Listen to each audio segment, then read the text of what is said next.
अपना चालू हो, और उस हिसाब से फिर हम एडवांस में जाने की कोशिश करेंगे कि हम कैसे कैसे आगे प्रोसीड कर सकते हैं। Okay okay.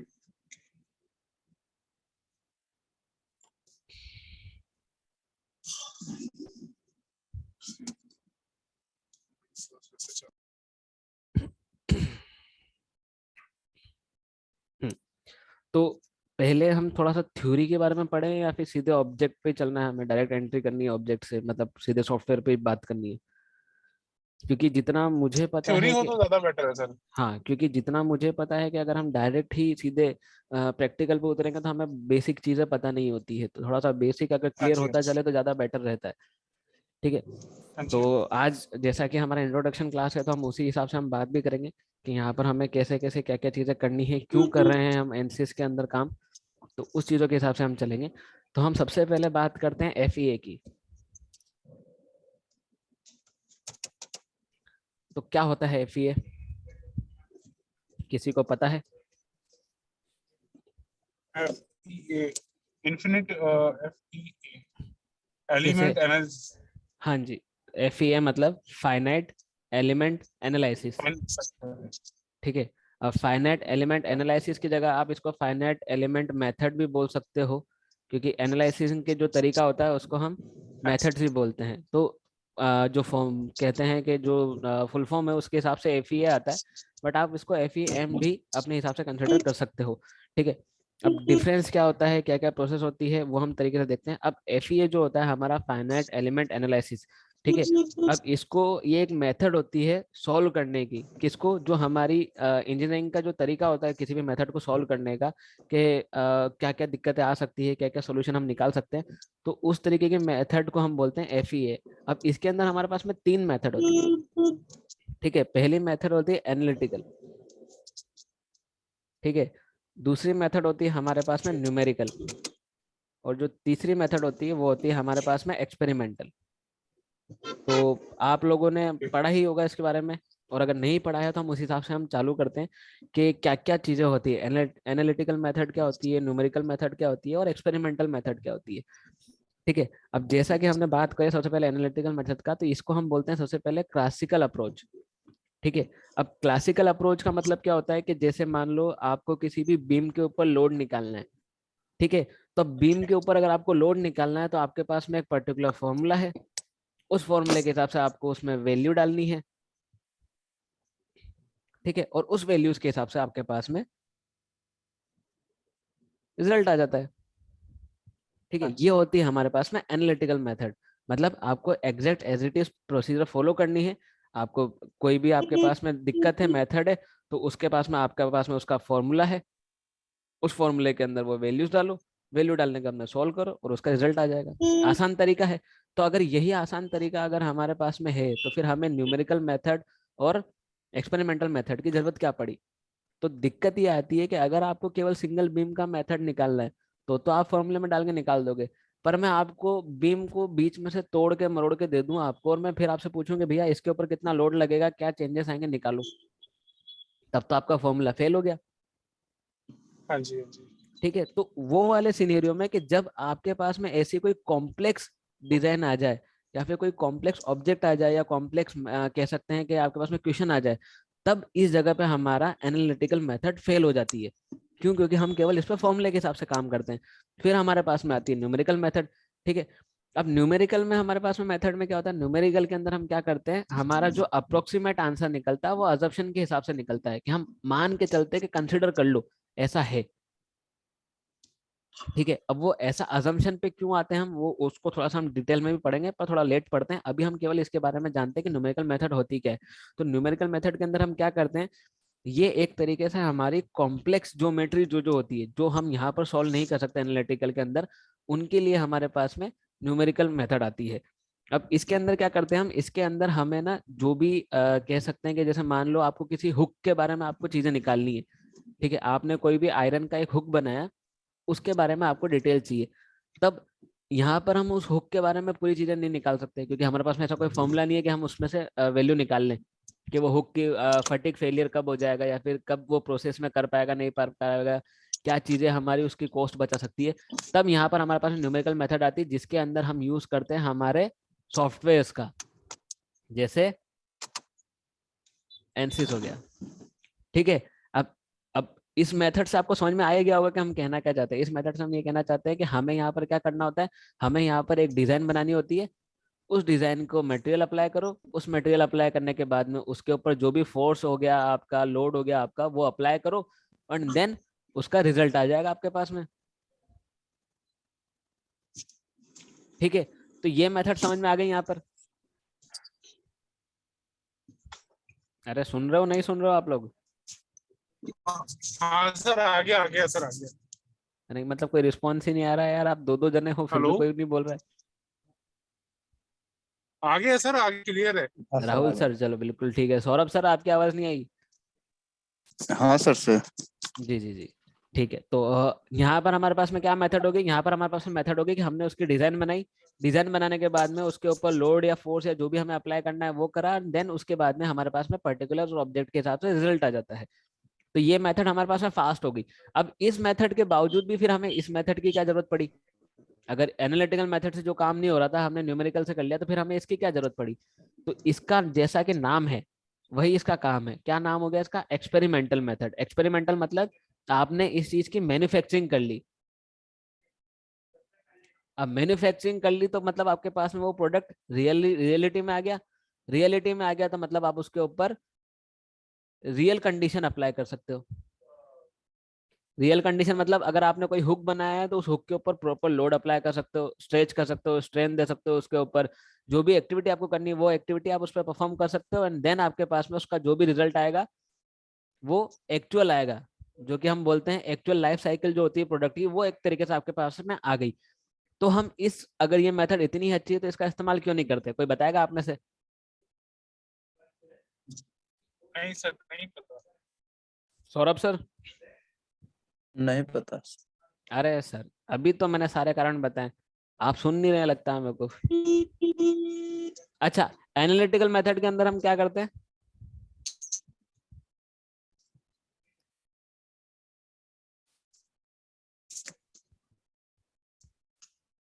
सर यहाँ पे बात करनी पड़ेगी ऐसे शांति से, मतलब मैं यूट्यूब वाली वीडियो बना नहीं रहा हूँ कि मैं अकेला बोलता रहूंगा, आप सुनेंगे और फिर बंद हो जाएगी क्लास। ये यहाँ पर पूरा एक एक डिस्कशन चलेगा। आप जब तक आपका जवाब नहीं मिलेगा मुझे प्रॉपरली, मैं आगे नहीं बढ़ूंगा। अब आप क्लास आप लेट करेंगे।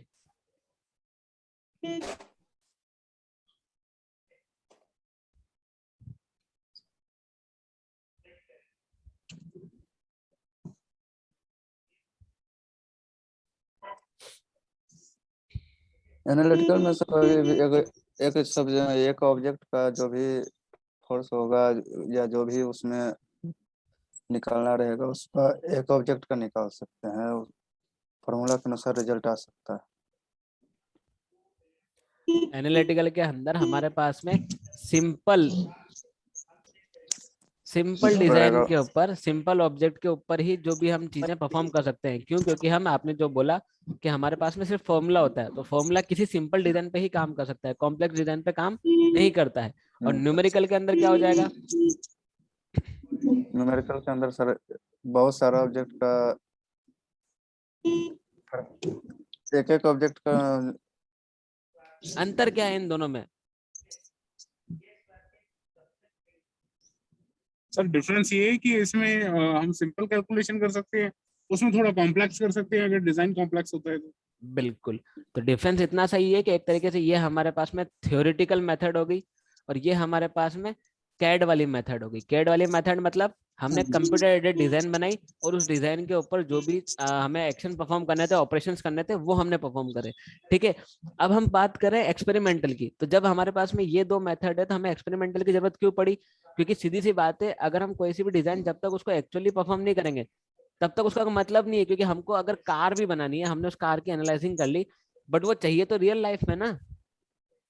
या तो जब तक हम उसके ऊपर एक्सपेरिमेंटल नहीं करेंगे मेथड, तब तक हमें प्रॉपर पता चलेगा नहीं। अब अगर हम एक्सपेरिमेंटल से ही फाइनल रिजल्ट निकालते हैं तो फिर हमें इन दो मेथड की क्या जरूरत हुई? फिर तो आप पार्ट बनाओ, प्रैक्टिस करो, और फिर उसके बाद में अगर सही होता है ठीक है, वरना दूसरा बनाओ। तो फिर हमें इन दोनों की जरूरत क्यों पड़ी? मेरा क्वेश्चन वो था स्टार्टिंग में।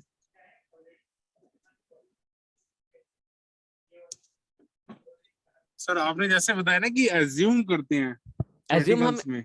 एज्यूम हम न्यूमेरिकल के अंदर चीजें एज्यूम करके चलते हैं। हाँ जी, हाँ जी। मैं पूछूं कि अगर हमारा एक्सपेरिमेंटल मेथड मतलब हमने कोई पार्ट मैन्युफैक्चर करा, उस पार्ट पे रियल हाँ जी, लोड फोर्स अप्लाई करे और रियल जो भी हाँ उसमें जी, फटीग फेलियर आया या फिर जो भी उसका रिजल्ट आया वो नोट करा। तो अगर हमारे पास में ये हाँ मेथड जी। इतनी अच्छी ही है तो फिर हमें इन दो मेथड की जरूरत क्यों पड़ी? सर ऐसा है कि जो मैन्युफैक्चरिंग प्रोसेस है वो तो काफी लॉन्ग है। डिजाइनिंग थोड़ा इजी है कि वो सिस्टम में हम इजीली कम कॉस्ट में इजी डिजाइन करके उसको एनालाइज करके मतलब टेंटेटिव या अप्रोक्सीमेटली वैल्यू रिजल्ट्स दे सकते हैं। बस ये परफेक्ट इंजीनियर वाला कॉन्सेप्ट हुआ। कैसे हुआ? क्योंकि अगर हम एक्सपेरिमेंटल मेथड लेते हैं तो एक्सपेरिमेंटल मेथड के अंदर हमारे पास में क्या करना पड़ेगा, हमें मैन्युफैक्चर करना पड़ेगा। मैन्युफैक्चर करा मतलब हमारी कॉस्ट लगी, हाँ जी, ठीक है, कंपनी की कॉस्ट लगी, हाँ जी, उसके हाँ बाद जी, में एनर्जी लगी, ठीक है। एनर्जी लगने के बाद में हमारे पास में क्या हुआ, एनर्जी लगने के बाद में अगर वो सक्सेसफुल हो गया तो सक्सेसफुल का मतलब ये होता है कि हमारा पार्ट ने काम करा। बट सक्सेसफुल के अंदर कितनी सारी चीजें आती है। सक्सेसफुल के अंदर हमारे पास में आती है सबसे पहले लाइफ साइकिल। अब जरूरी थोड़ा ना अगर उसने वो काम कर लिया, लोड सस्टेन कर लिया हाँ तो जी, उसकी लाइफ भी ज्यादा हो सकता है अगर दूसरी बार में लोड अप्लाई करूँ ब्रेक हो गया तो फिर। तो वो वाली चीज है एक्सपेरिमेंटल मेथड कर सकता है। बट हम इस चीज का यूज क्यों करते हैं न्यूमेरिकल में? न्यूमेरिकल में क्या होता है, हमारी ये सब चीजें बच जाती है। क्यों? क्योंकि अगर मैं मान लो कोई पेन बना रहा हूँ, अब मेरे दिमाग में आइडिया आ गया कि मैं उस पेन को लोहे का बनाता हूँ। अब मैंने उस पेन को लोहे का बना दिया। अब लोहे का बनाने के बाद में मुझे जब मैंने मैन्युफैक्चर करा, मैंने यूज करवाया लोगों से, क्योंकि एक्चुअल चीजें यूज करनी है हमको, रियल टाइम मेथड। अगर मैंने लोगों से यूज करा, लोग बोल रहे कि भैया नहीं है, ये तो सस्टेन नहीं करा, बहुत हेवी है। पर अगर यही चीज अगर मैं न्यूमेरिकल मेथड मतलब हमारे सॉफ्टवेयर के अंदर अगर मैं कर देता तो मुझे यहाँ पर वेट कैलकुलेट हो जाता। या फिर मैं कोई हाँ सी भी जी, हाँ एक जी, टेबल बना रहा हूँ, कोई सी भी एक टेबल बना दी मैंने, उस टेबल के ऊपर मैंने यहाँ पे मैन्युफैक्चर कर दिया और मैन्युफैक्चर करने के बाद में उसको मार्केट में उतार दी। अब मार्केट में जाने के बाद हाँ पता चल जी, रहा है कि भैया इसके ऊपर अगर मैं कंप्यूटर रखता हूँ तो ये यहाँ से बेंड हो जाती है, हाँ जी, हाँ जी, तो फिर ये तो लॉस हो गया। तो यहाँ पे होता है क्या है कि एक्सपेरिमेंटल मेथड के अंदर हमारे पास में ऐसे बहुत सारी दिक्कतें आती है। इसलिए हम क्या करते हैं, हम सॉफ्टवेयर का यूज करते हैं ताकि हम पहले ही उस चीजों को चेक कर लें, सबसे बेस्ट मटेरियल जो हो वो चूज कर लें, बेस्ट थिकनेस डायमेंशन जो हो हम उस चीज को चेक कर लें, तब जाके हम उस चीज को मैन्युफैक्चर करें। जिससे हमारा टाइम भी बचेगा, हमारा कॉस्ट भी बचेगा और और हमारा मटेरियल भी बचेगा। हाँ जी, ठीक है, इसलिए हम इस चीज का यूज करते हैं। हमें एफईए की जरूरत क्यों पड़ी, और एफए के अंदर भी हमारी जो मेथड है वो मेथड हमारी कौन कौन सी है और कैसे कैसे हम इस चीज को यूज कर सकते हैं, ये हमारे लिए जानना जरूरी था। ठीक है, अब उसके बाद हम बात करते हैं कि अगर हमारे पास में न्यूमेरिकल ही मेथड है, ठीक है, क्योंकि हम एफईए कर रहे हैं, एफईए के अंदर तीन मेथड है हमारे पास में, एनालिटिकल मेथड होगी, न्यूमेरिकल होगी और एक्सपेरिमेंटल होगी। तो हमारा जो एनसी सॉफ्टवेयर है वो कौन से कंडीशन में आता है?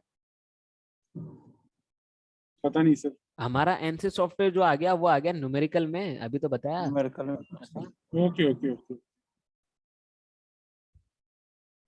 ठीक है, अब न्यूमेरिकल के अंदर हमारे पास में क्या क्या ऑप्शन होते हैं? न्यूमेरिकल के अंदर हमारे पास में सबसे पहला ऑप्शन होता है फाइनाइट एलिमेंट मेथड। फाइनाइट हाँ जी, एलिमेंट मेथड। अब फाइनाइट एलिमेंट मेथड मतलब क्या हो गया, ये क्या काम करता है, ये सॉल्व करने के काम आता है। किसको? पी डी ई को। अब ये पीडीई क्या होता है? तो पीडीए का मतलब होता है partial differential equation.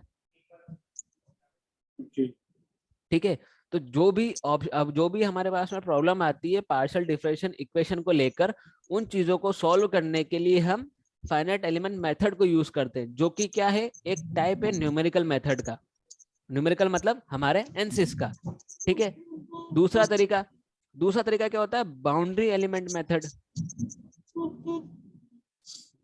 Boundary element method. अब बाउंड्री एलिमेंट मेथड क्या होता है?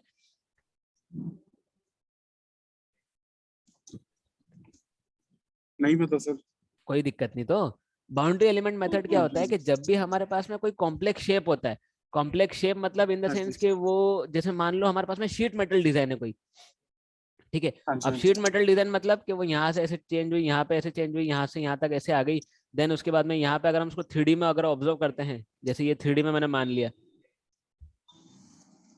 ठीक है, 3D में मैंने मान लिया, तो यहाँ पर उसने क्या कर दिया, उनको एग्जॉस्ट के लिए लगा दिया यहाँ पे निशान, यहाँ पे कुछ कट हो गया या फिर यहाँ पे स्लॉट्स बना दिए, तो ये कॉम्प्लेक्स डिजाइन हो गई। ठीक है, तो ऐसे डिजाइन के लिए अगर हमें जो भी निकालना है, जैसे मान लो सीपीयू की डिजाइन हो गई, ठीक है, अब सीपीयू की डिजाइन हो गई मतलब हमें इसका हीट देखना पड़ेगा, लोड देखना पड़ेगा, स्ट्रेस स्ट्रेन देखने पड़ेंगे। तो वो सब चीजें हम क्या यूज करते हैं, उन सब चीजों के लिए हम क्या करते हैं, ऐसी जो भी डिजाइन होती है हमारे पास में उसकी हम कर लेते हैं मैशिंग।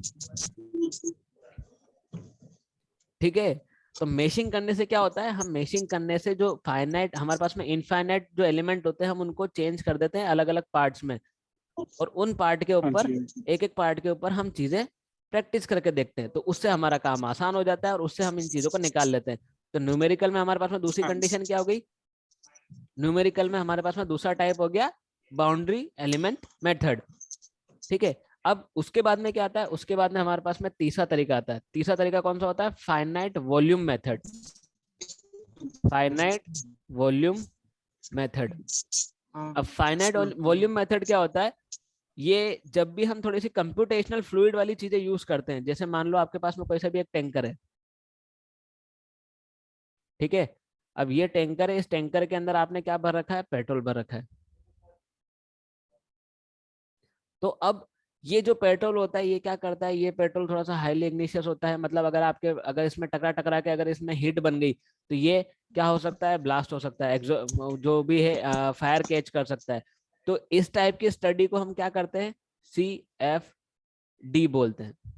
और हम क्या पढ़ने वाले हैं, हम पढ़ने वाले हैं वर्क बेंच। बट हम बात कर रहे हैं अभी न्यूमेरिकल मेथड की। न्यूमेरिकल मेथड मतलब एनसिस की, तो एनसिस के अंदर एक पार्ट आता था हमारा CFD, और उस CFD का मतलब क्या हो गया, फाइनाइट वॉल्यूम मेथड हम पढ़ते हैं CFD में। ठीक है, और लास्ट तरीका हमारे पास में क्या होता है, लास्ट तरीका होता है हमारे पास में फाइनाइट डिफरेंस मेथड। ठीक है, अब फाइनाइट डिफरेंस मेथड क्या होता है,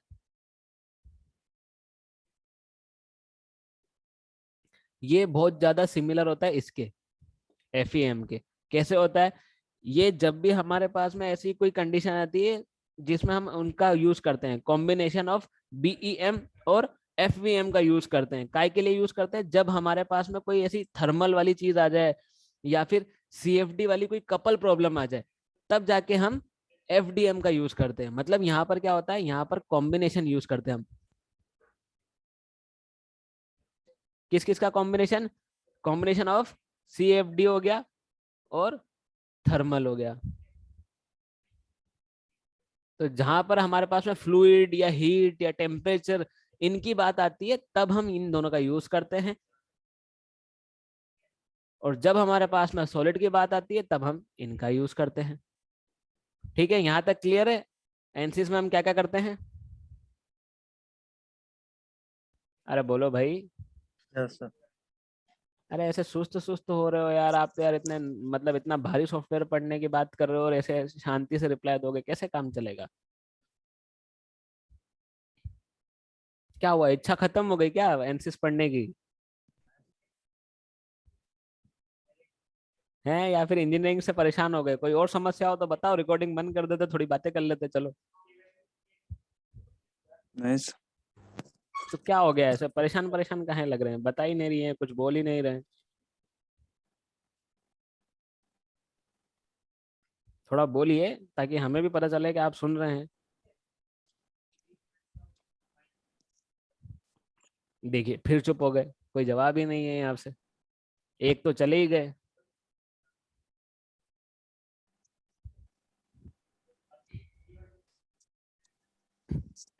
आगे चलें कि कुछ बात करनी है आपको, हाँ सर बोलिए। बढ़े आगे। हाँ सर। ठीक है, तो आगे बढ़ने से पहले अब हमारा सबसे इम्पोर्टेंट क्वेश्चन आता है जिसको हम बोलते हैं कि प्रोडक्ट लाइफ साइकिल क्या होती है।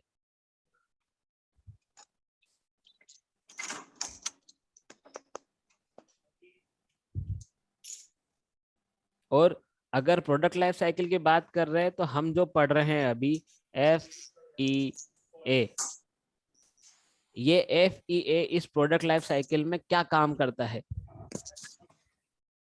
भैया दोनों इंजीनियर हो, कुछ तो जवाब देना पड़ेगा, ऐसे शांति से ऐसे आके 1.5 घंटे पढ़ के नहीं जा सकते आप, हम बिल्कुल शांति से नहीं बैठने वाले। सर एक्चुअली लिफ्ट में था इसलिए सिग्नल लॉस हो गया था मेरा, बेसमेंट से मैं ऊपर आया था, ड्राइव कर नहीं रहा नहीं, था वो मैंने सौरभ जी से ऐसी बात कर रहा था मैं। आप फाइनाइट डिफरेंस मेथड तक तो आपने सुन लिया था, अदरवाइज आपके पास में रिकॉर्डिंग हाँ आ जी। जाएगी, मैं इसकी रिकॉर्डिंग कर रहा हूँ, कोई दिक्कत नहीं, आप जब मन हो तब आप इसको रिवाइज भी कर सकते हैं, ठीक है। तो अभी मेरा क्वेश्चन ये है कि हमने पढ़ा होगा प्रोडक्ट लाइफ साइकिल के बारे में। प्रोडक्ट लाइफ साइकिल के बारे में अगर हमने पढ़ा है तो हमें ये जानना है कि ये जो हम पढ़ने वाले हैं FEA, इसका क्या लेना देना है प्रोडक्ट लाइफ साइकिल से, क्या कोई होती है प्रोडक्ट प्रोडक्ट का लाइफ लाइफ साइकिल। साइकिल क्या होगा?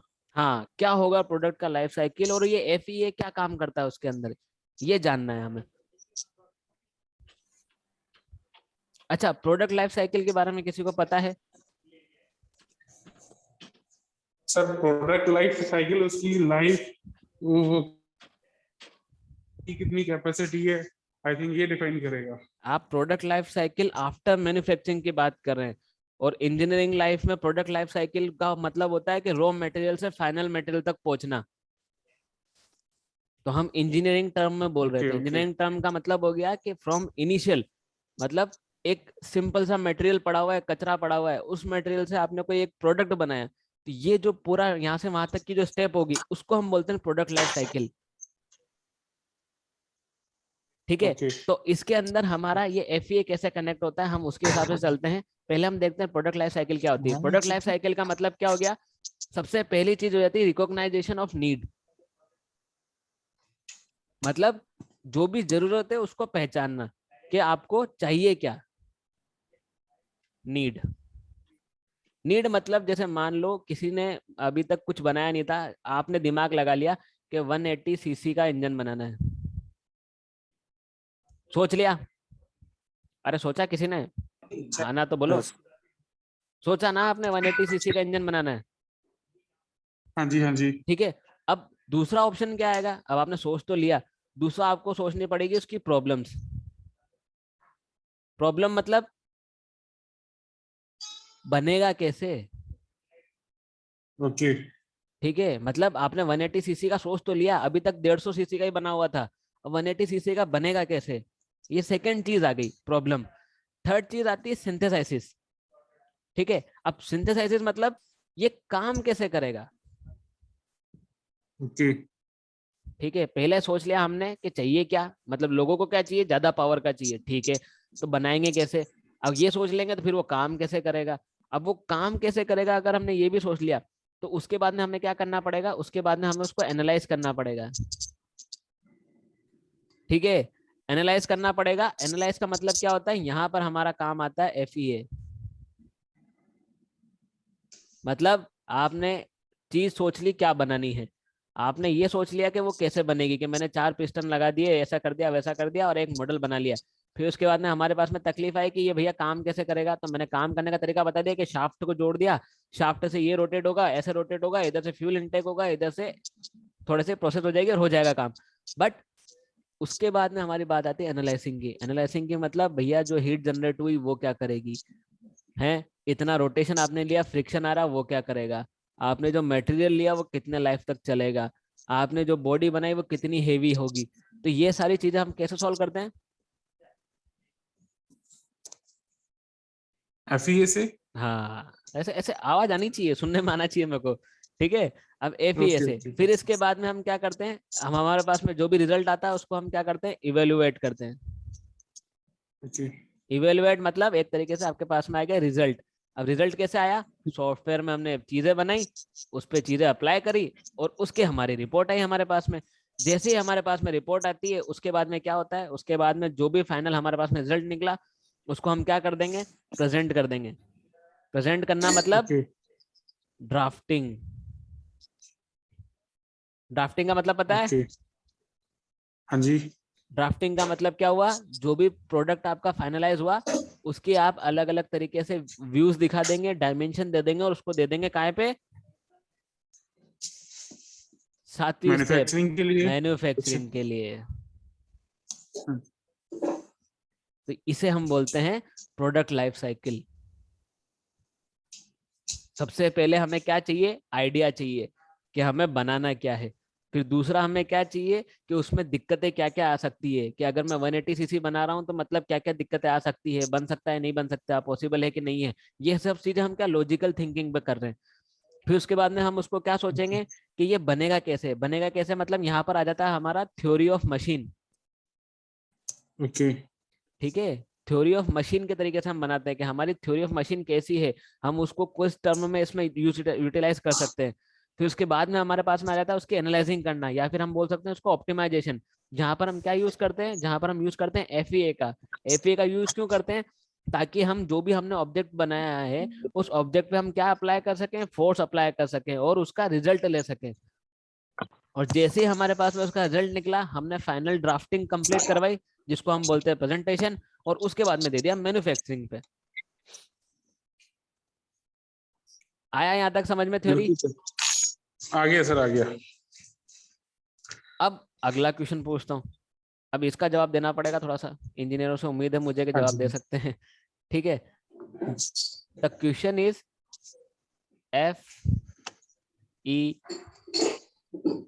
ए। ये एफ ई ए नाम से आप क्या समझते हो? Finite element analysis. हाँ, फाइनाइट एलिमेंट एनालिसिस। अब अगर मैं इसको एक एक टर्म को एक्सप्लेन करने को बोलूं ओके, तो कैसे एक्सप्लेन करोगे? क्या मतलब होता है फाइनाइट फाइनाइट का, क्या मतलब होता है एलिमेंट का, और क्या मतलब होता है एनालिसिस का? सर एनालिसिस का मतलब तो उस पर रिसर्च की है, बेसिकली रिसर्च करना एक एनालाइज का भी है। बिल्कुल। और एलिमेंट की हम किस ऑब्जेक्ट पे वर्क कर रहे हैं, एलिमेंट को हम ऑब्जेक्ट बोल सकते हैं। ओके, ओके, व्हाट अबाउट और फाइनाइट? फाइनाइट्स मींस उसकी लिमिट्स, उसके साइज, उसका ज्योमेट्री, उसका डायमेंशंस, उसके बहुत सही, प्रोफाइल, जो भी है एक्स वाई जेड। बिल्कुल बिल्कुल बिल्कुल, बहुत सही। थोड़ा सा हाँ ठीक है, प्रॉपर है, इतना सफिशिएंट है, मोर देन सफिशिएंट है। आपको मतलब एक्सपीरियंस है अच्छा खासा। समझ गया मैं। नहीं सर, ज्यादा नहीं। अरे ठीक है, फिर भी मेरे से ज्यादा है। ठीक है। अब फाइनाइट का मतलब क्या होता है? फाइनाइट का मतलब ये हो गया कि जैसे मान लो मैं एक बोल रहा हूँ कि ये पॉइंट है मेरे पास में। हाँ जी, हाँ जी। अब ये पॉइंट को मैं एक्सप्लेन कैसे करूंगा? एक्स का कोऑर्डिनेट, वाई का कोऑर्डिनेट, बात खत्म। बिल्कुल सर। बिल्कुल ना, तो ये हमारे पास में क्या हो गया, फाइनाइट हो गया। एक फिक्स चीज आ गई हाँ मेरे जी। पास में, फाइनाइट एलिमेंट आ गया मेरे पास, फाइनाइट आ गया मेरे पास में वर्ड फाइनाइट, मतलब कि वो फिक्स हो गया। ठीक है। अब एलिमेंट क्या होता है? एलिमेंट होता है हमारे पास में, सिंपल सा मतलब हो गया एलिमेंट का, मैश। ठीक है, मैश का मतलब क्या होता है कि आपके पास में कोई सा भी स्ट्रक्चर है। अब इतने बड़े स्ट्रक्चर पे अगर मुझे हम्म। कुछ निकालनी है तो ये सब क्या होता है, ये इनफाइनाइट होता है। इसको हाँ जी, हाँ जी। ब्लॉक कर दो, अलग अलग पार्ट्स में डिवाइड कर दो। तो ये जो ओके एक ओके डिवाइड हुआ ना, ये हमारा एलिमेंट हो गया। Okay okay okay. ठीक है। और वही चीज जो आपने बोली एनालिसिस, जो हमने अभी पढ़ा, एनालिसिस मतलब मेथड हो गया काय का, एनालाइजिंग का। एनालाइजिंग का मतलब तीन तरीके से उस चीज को सॉल्व करना। कौन कौन से तीन तरीके? या तो एनालिटिकल मेथड, या न्यूमेरिकल मेथड, या एक्सपेरिमेंटल मेथड। इन तीन तरीके से हमको उसका सॉल्यूशन निकालना, कि वो कैसे काम करेगा, क्या पॉसिबल है उसके ऊपर, उसकी नेचर कैसा रहेगा। वो चीज क्या हो जाएगा हमारा, मेथड हो जाएगा या एनालाइजिंग हो जाएगी। ठीक है। Okay sir, okay. ओके। अब हम आगे मूव करते हैं, आगे मूव करते हैं इन द सेंस कि अब हम आगे की एक चीज पढ़ते हैं। आगे की चीज क्या बोलती है हमें, कि अगर हमें कोई भी चीज फाइनाइट एलिमेंट मेथड में अगर हमने सॉल्व करनी है, क्योंकि हमें प्रोसेसिंग करनी है यहाँ पे भैया, उन चीजों को, ऑब्जेक्ट को लेने के हाँ लिए, तो उसका क्या तरीका होता है? तो हम उस पर चलते हैं। इसमें हमारे पास में तीन स्टेप होती है। पहला होता है प्री प्रोसेसर। ये माउस से लिखने में नहीं आता यार। ठीक है। दूसरा ओके, हो कोई गया, कोई इशू नहीं, दूसरा हो गया समझ में आ रहा है। प्रोसेसर। ठीक है। ओके और थर्ड होता है हमारे पास में पोस्ट प्रोसेसर। ये नाम सुने ओके। हैं? क्या होता है एनसिस? एनसिस में सबसे इंपॉर्टेंट यही नाम आएंगे, प्री प्रोसेसर, प्रोसेसर और पोस्ट प्रोसेसर। हम्म, सुना तो नहीं है, बट सर थोड़ा थोड़ा टर्म्स है वो डिफाइन हो रही हैं। प्री प्रोसेसर मींस कि हमारे को पहले क्या क्या रिक्वायरमेंट्स हैं प्रोसेस की।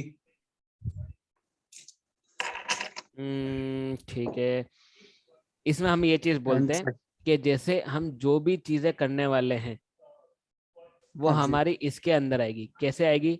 हमने मटेरियल दिया है हाँ ना, जी, हमने मॉडल बनाया, हमने लोड अप्लाई करे, ये सारी ओके, चीजें आ गई हमारी प्री प्रोसेस में।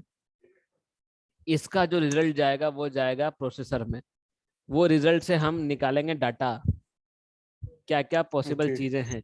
ठीक है, मतलब एक तरीके से अगर मैं बिल्कुल टर्म्स एंड कंडीशन की बात करूं तो जैसे प्री प्रोसेसर के अंदर हम क्या क्या चीजें कर सकते हैं, हम जनरेट कर सकते हैं किनको, नोडल कोऑर्डिनेट्स को। नोडल कोऑर्डिनेट्स मतलब किस जगह पे ज्यादा प्रेशर लग रहा है, किस जगह पे ज्यादा लोड लग रहा है, किस जगह से ये फटीग हो सकता है, किस जगह के कारण यहाँ पर फेलियर आ रहा है, ये चीजें हमारी उसमें आ जाती है। ठीक है, ओके, और ओके, ठीक है सर। प्रोसेसर में क्या हो जाएगा, प्रोसेसर में आ जाएगा हमारे पास में, हम उस एलिमेंट की क्या करेंगे, मैट्रिक्स बनाएंगे। मैट्रिक्स बनाना मतलब क्या हुआ, जो रिजल्ट हमारे पास में डाटा आया उस डाटा को सही फॉर्म में कलेक्ट करके उसको रिप्रेजेंट करवाना। ओके, ठीक है, बाउंड्री कंडीशन लगाना, और जो हमारे इसके कारण जो भी चेंजेस आए हैं वो नोट करना। मतलब जो भी हमने यहाँ पर लोड लगाया किसी भी पर्टिकुलर पॉइंट पर, नोडल के जो कोऑर्डिनेट हम बात कर रहे हैं, नोडल पे हमने जो भी अप्लाई करा, उस नोडल पे क्या चेंजेस आए। मतलब इतना लोड लगाया तो अगर वो ऐसी लाइन थी वो ऐसी हो गई, तो ये वाली चीज तो आ गई हमारी प्री प्रोसेस में, बट ये जो रिजल्ट आया ना ये चला जाएगा हमारा प्रोसेसर में। ठीक है, अब प्रोसेसर ओके, के बाद में क्या होता है, प्रोसेसर के बाद में जाते हैं हम पोस्ट प्रोसेस में। अब पोस्ट ओके, प्रोसेस में क्या होता है कि हमारे पास में जो भी रिजल्ट आता है इसको हम इंटरप्रेट करते हैं। ठीक है, इंटरप्रेट करने के बाद में हम उस पर प्लॉटिंग करते हैं कि कहाँ कहाँ पर जो डिस्प्लेसमेंट हुआ या फिर जो भी चीजें आई, चेंजेस आए, कैलकुलेट करते हैं काय का, स्ट्रेस का, स्ट्रेन का। ठीक है, और जो भी कंटोर्स पे जो स्ट्रेस लगे, कंटोर्स मतलब जो पॉइंट्स पे जो भी स्ट्रेस लगे हैं उनका कैलकुलेशन करते हैं। तो एक तरीके से हमारे पास में यहाँ पर आती है फाइनल रिपोर्ट। तो ये 3 मेथड होती है। पहला, आपने उन चीजों को बनाया, उनके ऊपर अप्लाई करा। दूसरा, उससे जो रिजल्ट आया उसके ऊपर हमने पूरी रिसर्च करी, और वो रिसर्च करने के बाद में जो भी फाइनल आउटकम निकलता वो आता है हमारे पास में यहाँ पर। अब इसका मतलब क्या हुआ, ओके, इसका हम बेसिक मतलब समझते हैं। बेसिक मतलब जैसे मान लो आपके पास में एक बीम है। ठीक है, अब आपने इस बीम का मटेरियल, आपने इस बीम के अंदर इसकी लेंथ, ज्योमेट्री, आपने इस बीम पे कहाँ पर कांस्टेंट फोर्स लग रहा है, कहाँ पर कांस्टेंट प्रेशर लग रहा है, ये सारी चीजें कहाँ अप्लाई करी, प्री प्रोसेस में कर दी अप्लाई। अब इसको अप्लाई करने के बाद में क्या होता है, आप जाते हो प्रोसेसर पे। प्रोसेसर पे मतलब ये अप्लाई करने के बाद में क्या क्या चेंजेस आए, तो वो सारे चेंजेस आ जाते हैं हमारे प्रोसेसर में। जो जो चेंजेस आप नोट करोगे कि भैया यहाँ से ब्रेक हो गया, या फिर ये इतना हेवी हो रहा था इसलिए पहले से ही इसके ऊपर ग्रेविटेशनल फोर्स ज्यादा लग गया, या फिर आपके पास में जो कंटिन्यूअस जो कांस्टेंट लगा है आपके पास में प्रेशर, उसने इफेक्ट करा, तो ये सारी रिपोर्ट यहाँ पर आती है। और यहाँ से हम चलते हैं हमारे पास में पोस्ट प्रोसेस में। पोस्ट प्रोसेस में मतलब यहाँ पर हमारे पास में फाइनल आउटकम निकलता है कि हमें इसकी थिकनेस हम कम कर सकते हैं ताकि सही आउटकम दे, या फिर हम इसका मटेरियल चेंज कर सकते हैं या तो ये सही आउटकम दे, या फिर हम यहाँ पर 2 जॉइंट लगा देते हैं जिससे ये थोड़ा सा लोड डिस्ट्रीब्यूट कर सके और ये ब्रेक कम हो। तो जो भी रिजल्ट हमारे पास में यहाँ पर आता है वो हम काम करते हैं पोस्ट प्रोसेस में। आई बात समझ में? आ गई सर, आ गई। चलो बहुत अच्छी बात है, अब इसके आगे बढ़ते हैं हम।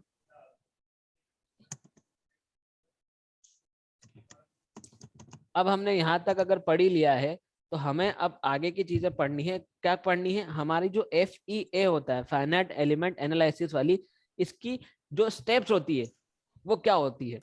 स्टेप्स इन द सेंस कि अगर आपको कोई सी भी इंडिपेंडेंट, टाइम इंडिपेंडेंट अगर आपको कोई सी भी प्रॉब्लम सॉल्व करनी है तो उसका तरीका क्या है। ठीक है, तो उस चीजों को हम ऐसे डिटेल में जाने से अच्छा है कि हम उसको सबसे पहले ऐसे ही पढ़ लेते हैं कि वो होता क्या है। तो जो टाइम इंडिपेंडेंट प्रॉब्लम हमारे पास में आती है उसका तरीका क्या होता है, सबसे पहला होता है डोमेन डिस्क्रिटाइजेशन होता है। ठीक है, डोमेन डिस्क्रिटाइजेशन। ठीक है, उसके अलावा हमारे पास में क्या ऑप्शन आता है, सिलेक्ट एलिमेंट टाइप होता है।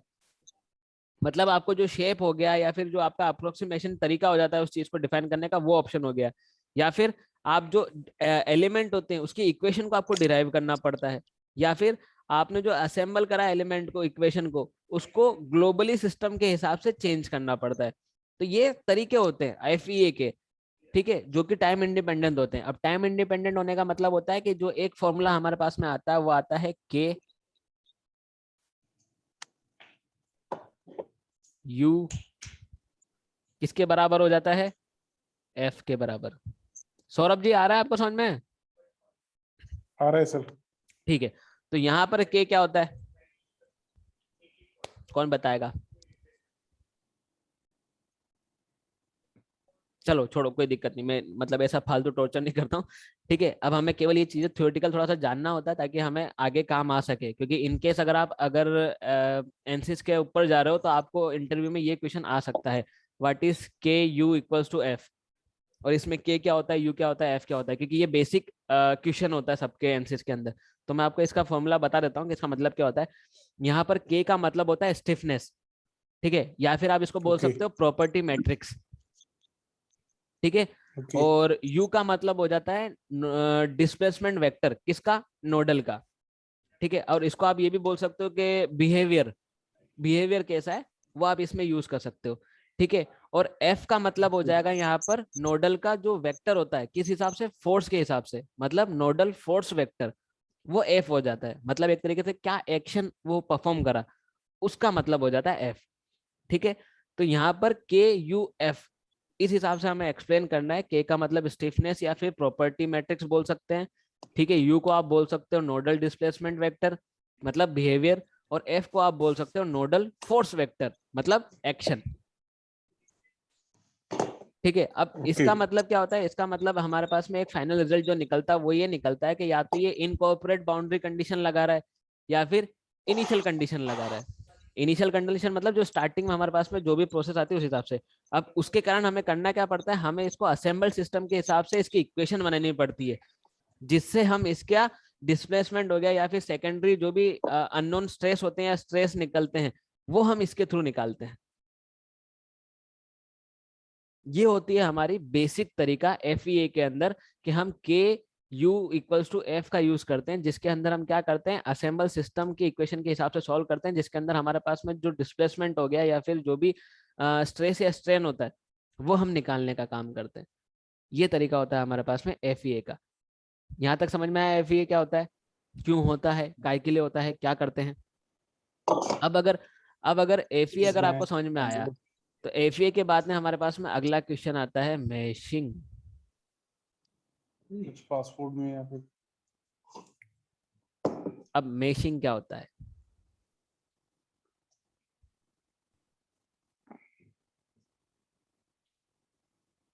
Saurabh ji, Rahul ji, what is mashing? Sir mashing अभी आपने बताया था ना, एलिमेंट्स जो ऑब्जेक्ट होता है उसमें एलिमेंट्स को डिफाइन करने के लिए हम मैशिंग करते हैं ठीक है, कि तो किस हम उस चीज पार्ट को, पे हाँ कितना हाँ, लोड। तो हम उसी चीज को लेके चलते हैं। हमारे पास में यहाँ पर एक ऑब्जेक्ट है, ठीक है। इस ऑब्जेक्ट को हम बोलते हैं कंटिन्यूअस डोमेन, ठीक है। अब कंटिन्यूअस ओके डोमेन अगर हमारे पास में है तो मैं यहाँ पे आपसे पूछूं कि इसमें नंबर ऑफ पॉइंट्स कितने हैं, तो अगर आप नॉर्मली आंसर दोगे तो 4 दोगे, राइट, या है ना, बट वो गलत होगा। क्यों? क्योंकि अगर मैं यहाँ पर किसी भी पॉइंट पर फोर्स अप्लाई कर रहा हूँ तो यहाँ पे ये तो सब सारे पॉइंट ही हैं, हाँ जी हाँ जी हाँ जी। तो हमारे पास में यहाँ पर पॉइंट हो गए, कितने हो गए, वो तो मैशिंग के ऊपर डिपेंड करेगा ये कितनी लिखा ना, ये लिखा ना फाइन यहाँ या पे, कितनी। ये लिखा यहाँ पे नंबर ऑफ पॉइंट कितने हुए। ओके ओके इन्फिनिटी हो गया तो। हाँ, नंबर ऑफ पॉइंट इन्फिनिटी हो गए। अब DOF का मतलब क्या होता है,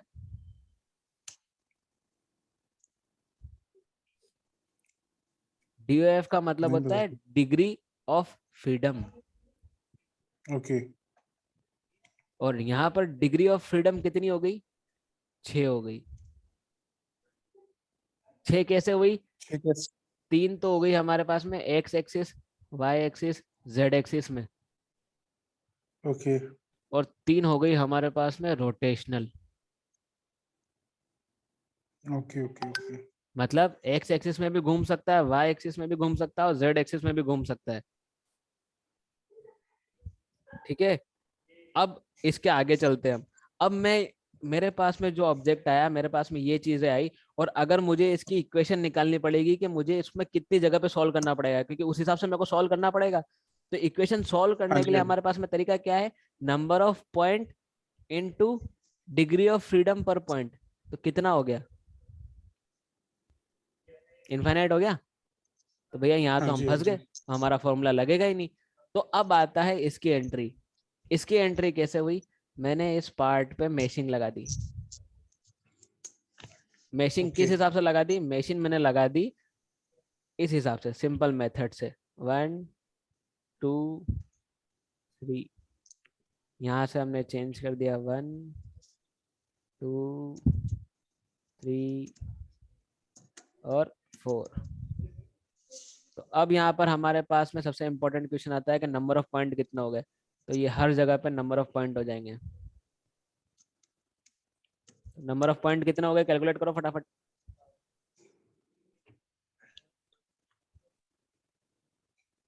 6 और ये 5 30 हो गए सर, 30। हाँ बहुत सही, 30 हो गए। तो नंबर ऑफ पॉइंट यहाँ पर हमारे कितने हो जाएंगे, 30। डिग्री ऑफ फ्रीडम, इसका आंसर सही देना। इंटू 6 हो जाएगा, 180 हो बस जाएगा। बस, डिग्री ऑफ 6 यहाँ पर, डिग्री ऑफ फ्रीडम यहाँ पर भी 6 ही रहेगा, क्योंकि यहाँ पर भी हमारे पास में 3 एक्सियल डायरेक्शन में हो गए और 3 रोटेशनल डायरेक्शन में हो गए। और हमारे पास में फिर उसके ओके। बाद में जो भी हमारे पास में इक्वेशन होती है, इक्वेशन कितनी हो गई, 30 इंटू 6 मतलब 180। 180। अब डिफरेंस पता चला, विदाउट मैशिंग और विथ मैशिंग कितना बड़ा डिफरेंस आ गया। हाँ जी, हाँ जी, हाँ जी। विदाउट विदाउट मैशिंग मतलब हम इस चीज को सॉल्व ही नहीं कर पाते, न्यूमेरिकल मेथड गलत हो गई हमारी, हम फंस गए। पर जैसे ही मैंने मैशिंग लगाई, मैशिंग लगाते हमारे पास में पॉइंट आए, उन पॉइंट्स के हिसाब से मैंने इक्वेशन बनाई और उन इक्वेशन को मैंने सॉल्व कर लिया। इसीलिए हम इसको बोलते हैं फाइनाइट एलिमेंट एनालिसिस। क्यों? यहाँ पर हमारे पास में पॉइंट कितने थे, इनफाइनाइट थे। इनफाइनाइट से मैंने कितने कर दिए, 30 कर दिए। 30 कर दिए मतलब फाइनाइट हो गए। हाँ जी। तो बस इनफाइनाइट तो मैंने फाइनाइट कर दिया, अब इसने फाइनाइट का जो एलिमेंट्स है उनका एनालाइज कर रहा है ये, तो हो गया फाइनाइट एलिमेंट एनालिसिस। बिल्कुल सर। ये था हमारा सबसे बेसिक इंपॉर्टेंट चीज। अब जो हम मैशिंग करते हैं उस मैशिंग को ही हम बोलते हैं अप्रोक्सीमेट मेथड। अब अप्रोक्सीमेट ओके। मेथड क्यों बोलते हैं, क्योंकि ये एरिया बच रहा है। अब इनफाइनाइट में तो यहाँ पर भी पॉइंट था, यहाँ पर भी पॉइंट था, यहाँ पर भी पॉइंट था, तो ये यहाँ पर हम इस चीजों को छोड़ रहे हैं। ये एरिया छोड़ दिया हमने, ये एरिया छोड़ हाँ दिया जी। हमने, ये एरिया छोड़ दिया। तो इसलिए हम क्या बोलते हैं, इसको अप्रोक्सीमेट मेथड बोलते हैं। अप्रोक्सीमेट मतलब हमें नहीं पता कि ये जो इनफाइनाइट थे इन सब पे क्या चेंजेस आ रहे हैं, पर हमें ये पता है कि हमने जो मेशिंग करी उसके बाद में इन इन जगह पे क्या क्या चेंजेस आएंगे। सही है ना? बिल्कुल इसलिए सर। हम इस चीज को अप्रोक्सीमेट मेथड भी बोलते हैं। और यहाँ से इनफाइनाइट से हमने इसको फाइनाइट में कर दिया, इसलिए हम इसको एफईए बोलते हैं। तो ये है हमारी थोड़ी सी बेसिक सी चीजें। अब बेसिक सी चीजों के बाद में हम चलते हैं, अभी मैंने यहाँ पर पूछा था कि भैया हमारी डिग्री ऑफ फ्रीडम कितनी हुई, पूछा था मैंने ये क्वेश्चन। अब मैंने हाँ पूछ जी, वापस से 6 मैं एंड। पूछता हूँ ये क्वेश्चन कि अगर मेरे पास में ये पॉइंट है ए, ओके। इसकी डिग्री ऑफ फ्रीडम कितनी होगी? 2 2। कैसे? एक होगा हमारे पास एक्स। में एक्स का कोऑर्डिनेट, एक होगा हमारे पास में वाई का कोऑर्डिनेट। ठीक हाँ है। जी। पर अगर मैं बोल दूं कि यहाँ पर मेरे पास में एक लाइन है, तो इसका डिग्री ऑफ फ्रीडम कितना हो गया? इसका डिग्री ऑफ फ्रीडम हो जाएगा हमारे पास में 3। क्यों? क्योंकि यहाँ से हमारे पास में ओरिजिनल एक्सिस है, यहाँ से हम चले गए एंगल पे। और जैसा मैंने बोला था कि एक हो गया हमारा एक हो गया हमारे पास में डायरेक्शनल, और एक हो जाएगा हमारे पास में कौन सा, रोटेशनल। तो थीटा रोटेशनल। एक्स डायरेक्शन में ये रोटेशनल चला गया। अब इसी जगह अगर मैं बोल दूं कि भैया अब मैंने ये थीटा नहीं एक्सप्लेन कर रखा, केवल ये लाइन ओके। है, ये ए है, ये बी है, ये कहीं पे भी स्पेस में एक लाइन है। अब यहाँ पर डिग्री ऑफ फ्रीडम कितनी होगी? यहाँ पर डिग्री ऑफ फ्रीडम चलेगी 6 पे। क्यों चलेगी 6 पे? ओके। क्योंकि अब मेरे को नहीं पता इसका कोऑर्डिनेट एक्स में है, इसका कोऑर्डिनेट वाई में है, या इसका कोऑर्डिनेट जेड में है। और मुझे नहीं पता कि ये काय में रिवॉल्व कर रहा है, एक्स में कर रहा है या वाई में कर रहा है या जेड में कर रहा है। तो यहाँ पर 3 हमारे पास में एक्सियल डिफरेंशियल हो गया, और 3 हो गए हमारे पास में रोटेशनल। तो 3 और 3 कितने हो गए, 6 हो गए डिग्री ऑफ फ्रीडम। यहाँ पर 3 डिग्री ऑफ फ्रीडम थी और यहाँ पर 2 डिग्री ऑफ फ्रीडम थी। आई बात समझ में? आ गई। ठीक है। अब हम इम्पोर्टेंट बात करते हैं, हम चलते हैं हमारे एनसिस के हिसाब से। एनसिस के हिसाब से जो भी हम चीजें पढ़ने वाले हैं वो किस हिसाब से पढ़ने वाले हैं। यहाँ पर होती है 3 टाइप के मेथड। पहला होता है 1D, दूसरा होता है 2D, और तीसरा होता है हमारे पास में 3D। अब 1D का मतलब क्या हुआ? लाइन। 1D का मतलब हुआ एक लाइन यहाँ से यहाँ तक गई। 2D का मतलब क्या हुआ? 2 डायमेंशनल। 2 डायमेंशनल, जैसे ये रेक्टेंगल हो गया, ये 4 पॉइंट आ गए। 3D का मतलब क्या हुआ? 3 डायमेंशन आ गए। Z axis.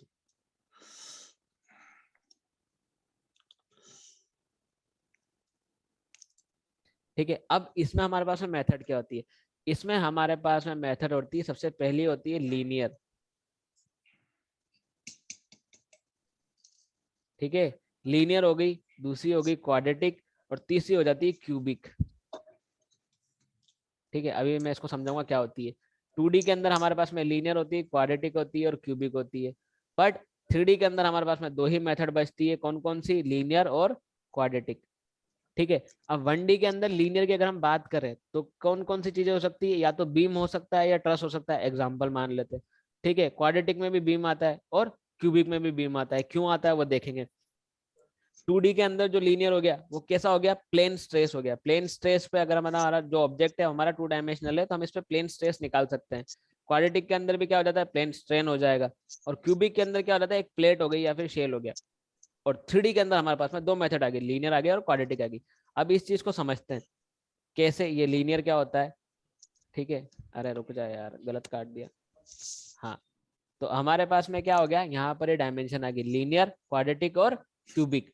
अब 1D के अंदर जो लीनियर हो गया वो तो हो गया ऐसा। ठीक है, क्वाड्रेटिक मतलब क्या हो गया? क्वाड्रेटिक का मतलब हो गया हमारे पास में एक पॉइंट और बढ़ गया। और वैसे ही क्यूबिक का मतलब क्या हो गया? क्यूबिक का मतलब हो गया हमारे पास में एक पॉइंट और बढ़ गया। वैसे ही 2 डायमेंशनल की बात करते हैं। 2 डायमेंशनल में मान लो हमारे पास में ये एक रेक्टेंगल है। ठीक है, अब यही चीज अगर मैं क्वाड्रेटिक में जाऊं तो क्वाड्रेटिक में क्या होगा? यहाँ पर इसके पॉइंट्स बढ़ेंगे, जहां पर हमें मेशिंग के कारण इक्वेशन बढ़ गई हमारी। हाँ जी। क्योंकि पॉइंट बढ़े तो इक्वेशन बढ़ गई। तो ये हो गया क्वाड्रेटिक तरीका। और क्यूबिक तरीका मतलब एक एक पॉइंट और बढ़ा दो। ये क्यूबिक मेथड होगी 2 डायमेंशनल की यहाँ पे। वैसे ही यहाँ पर भी है। 3D के अंदर मतलब लीनियर हुआ मतलब सिंगल हो गया, लीनियर के बाद में क्वाड्रेटिक हुआ मतलब एक पॉइंट और बढ़ गया, और अगर क्यूबिक हो जाएगा तो 2 पॉइंट बढ़ जाएंगे। तो मतलब ये मैशिंग की स्टेप में जा रहे हैं हम। ठीक है, जितनी ज्यादा हम मैशिंग करेंगे उतनी ज्यादा हमारी इक्वेशन बनेगी। अब इक्वेशन बनेगी किस हिसाब से बनती है? इक्वेशन बनती है एलिमेंट के हिसाब से। आपके पास में एलिमेंट जितना खतरनाक होगा उस हिसाब से तो बात बनेगी। तो हमें एलिमेंट ढंग से सिलेक्शन करना है, तो उसको हम बोलते हैं एलिमेंट सिलेक्शन। ठीक है, अब एलिमेंट सिलेक्शन किस हिसाब से होता है? सबसे पहला होता है टाइप ऑफ एनालिसिस के हिसाब से। ठीक है, सेकंड होता है हमारे पास में जियोमेट्री के हिसाब से। जियोमेट्री मतलब साइज और शेप। और तीसरा तरीका क्या हो गया? तीसरा तरीका होता है हमारे पास में टाइम कंस्टेंट के हिसाब से। किसके? प्रोजेक्ट के। ठीक है, अब इसमें भी हमारे पास में टाइप होते हैं। कौन कौन से टाइप होते हैं? अब टाइप ऑफ एनालिसिस के अंदर हमारे पास में आ गया स्टैटिक, आ गया ड्यूरेबिलिटी एनालिसिस आ गया। ठीक है, और क्या होता है? स्टैटिक और ड्यूरेबिलिटी के बाद में हमारे पास में लीनियर आ सकता है या फिर नॉन लीनियर आ सकता है। ठीक है, वैसे ही हमारे पास में अगर हम ज्योमेट्री की बात करें तो ज्योमेट्री के अंदर हमारे पास में आ गया 1D आ गया, 2D आ गया, 3D आ गया। ठीक है, और क्या आ सकता है?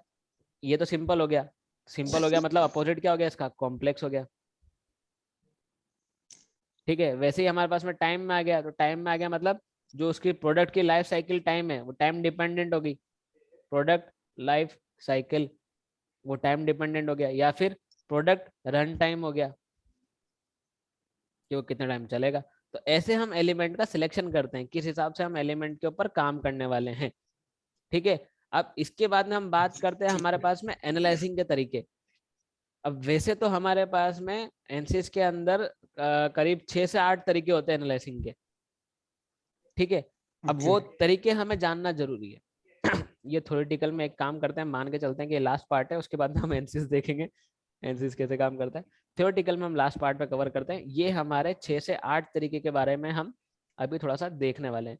6 से 8 तरीके के क्या होते हैं, एनालाइजिंग की टाइप होते हैं। जैसे Okay. पहला तरीका क्या होता है, स्टैटिक एनालिसिस। स्टैटिक, अब स्टैटिक एनालाइसिंग का मतलब क्या हो गया कि कोई टाइम का लोड नहीं है, ठीक है, मतलब इतना टाइम का उतना टाइम का कुछ नहीं, वो लगा है तो लगा ही है, वो स्टैटिक हो गया। अब स्टैटिक में और कौन कौन सी चीजें आती है, स्टैटिक के अंदर आती है हमारे पास में linear analysis, non linear analysis, ठीक है। और कौन सा हो सकता है, कॉन्टेक्ट हो सकता है, किसका, बोल्ट का, ठीक है, या फिर लीकेज हो सकता है, या फिर कोई से भी टाइप हो सकता है जिसमें हमारे पास में टाइम डिपेंडेंट चीज ना हो, ठीक है। दूसरा तरीका क्या बोलता है हमारे पास में, दूसरा तरीका आता है डायनामिक वाइब्रेशन एनालिसिस। अब जैसा कि नाम से पता चल रहा है कि भैया डायनामिक है, डायनामिक है मतलब क्या हो गया, इसमें टाइम इफेक्ट करेगा। मोशन में। Time effect Okay. करेगा मतलब अभी लगा अभी हट गया, अभी लगा अभी हट गया। डायनामिक है, वो टाइम डिपेंड कर रहा है। टाइम डिपेंड कर रहा है मतलब जैसे हमारे मॉडल के ऊपर हम कोई सी भी एनालाइजिंग कर रहे हैं, वो हो गया। या फिर एक टाइप होता है जिसे हम बोलते हैं ट्रांसिएंट डायनामिक एनालिसिस, ठीक है। या फिर फ्रीक्वेंसी का रिस्पॉन्स हो जाता है, या फिर स्पेक्ट्रम लग रहा हो कोई, या फिर कह सकते हैं कि मल्टी बॉडी लग रहा है। मल्टी बॉडी मतलब एक तरीके से असेंबली हो गई आपकी। अब वो हाँ जी। असेंबली जिस हिसाब से काम करेगी उस हिसाब से अलग अलग जगह पे अलग अलग लोड लगेगा। तो ये हो हाँ गया जी। हाँ हमारा जी। डायनामिक का तरीका। अब डायनामिक के बाद में हमारे पास में थर्ड ऑप्शन आता है। थर्ड ऑप्शन क्या बोलता है, एक्सप्लिसिट डायनामिक हो गया। अब डायनामिक और एक्सप्लिसिट में क्या अंतर आता है, डायनामिक के अंदर क्या होता है, डायनामिक के अंदर आपके पास में टाइम के हिसाब से तो लग रहा है लोड वगैरह, बट एक्सप्लिसिट के अंदर क्या होता है, एक्सप्लिसिट के अंदर होता है शॉर्ट टाइम के लिए। ऊपर शॉर्ट टाइम हुआ तो फिर क्या चेंज आएगा, शॉर्ट टाइम होगा तो हमारे पास में वेलोसिटी हाई होगी। अब वेलोसिटी हाई का मतलब क्या हुआ, ये दीवार है, हाँ जी।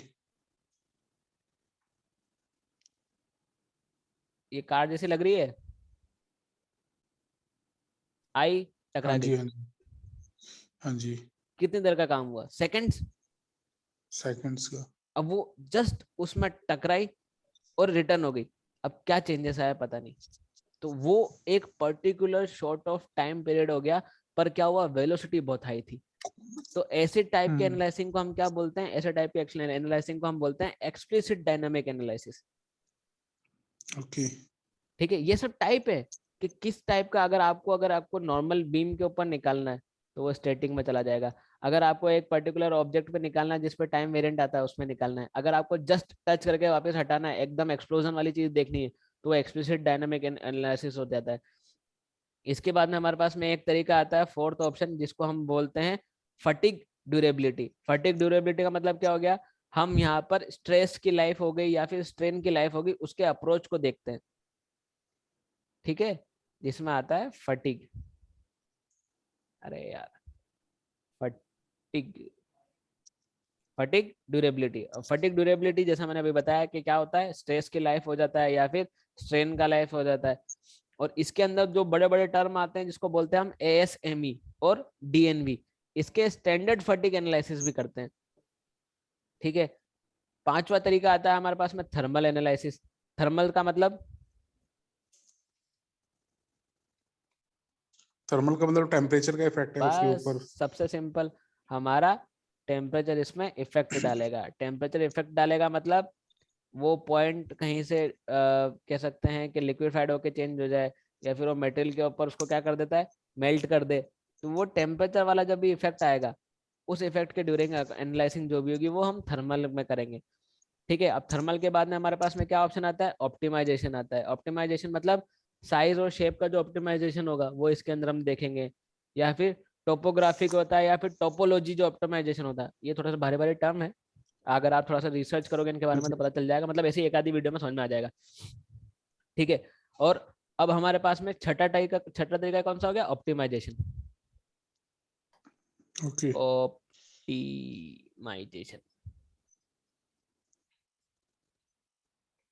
बाप रे, ठीक है। अब ऑप्टिमाइजेशन के बाद में हमारे पास में दो ऑप्शन और बचते हैं, जैसा कि मैंने आपको बोला था कि हमारे पास में 8 तरीके के होते हैं।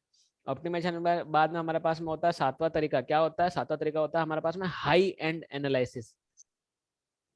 ओके अब हाई एंड का मतलब क्या हो गया? हाई एंड के अंदर हम चले जाते हैं मल्टीपल, जो फिजिक्स की एनालिसिस होती है वो हो गया, या फिर मोल्ड का फ्लो हो गया, या फिर वेल्ड वाली एनालिसिस हो गई, या फिर एक जो भाई टर्म होती है जिसको हम बोलते हैं NVH। ठीक है, इस टाइप की जो एनालाइजिंग होती है वो हाई एंड पे हो जाती है। और एक तरीके से आप बोल सकते हो आखिरी वाला जो ऑप्शन होता है वो हो गया कंप्यूटेशनल फ्लूइड डायनामिक्स। अब आखिरी वाला तरीका मतलब ओके जैसा कि हमने बोला, वर्क बेंच के अलावा हमारे पास में CFD होती है। CFD के अंदर हमारे पास में क्या तरीका आ गया? Computational fluid dynamics, CFD। मतलब यहाँ पर हम सब फ्लूइंग वाली चीजों की बात करेंगे, जैसे प्रेशर ड्रॉप रेशियो हो गया, या फिर फ्लो ऑफ कैरेक्टरिस्टिक्स हो गई, या फिर क्या बोल सकते हैं कन्वेक्शन हो गया स्टडी के बारे में, या फिर थर्मल हो गया, या फिर ट्रांजिस्ट फ्लो हो गया, या फिर लेमिनार एक ट्यूबुलेंट फ्लो होता है वो हो गया, और फ्लो कोफिशिएंट हो गया, फ्लो रिकवरी हो गया। तो ऐसी चीजों के एनालिसिंग के बारे में हम जब भी पढ़ते हैं तो हमें क्या करना पड़ता है? CFD की चीजें पढ़नी पड़ती है, उसे हम बोलते हैं CFD okay problems. Okay okay तो ये था हमारा मेन थ्योरी पार्ट, जिसके बारे में हमें जानना जरूरी था कि हम एनसिस क्यों पढ़ रहे हैं, एनसिस में क्या पढ़ते हैं, कैसे पढ़ते हैं। तो ये वाले तरीके हमें जानने जरूरी थे, तो हमने जान ली। ठीक है, आई होप बोर नहीं हुए होंगे इतनी देर में।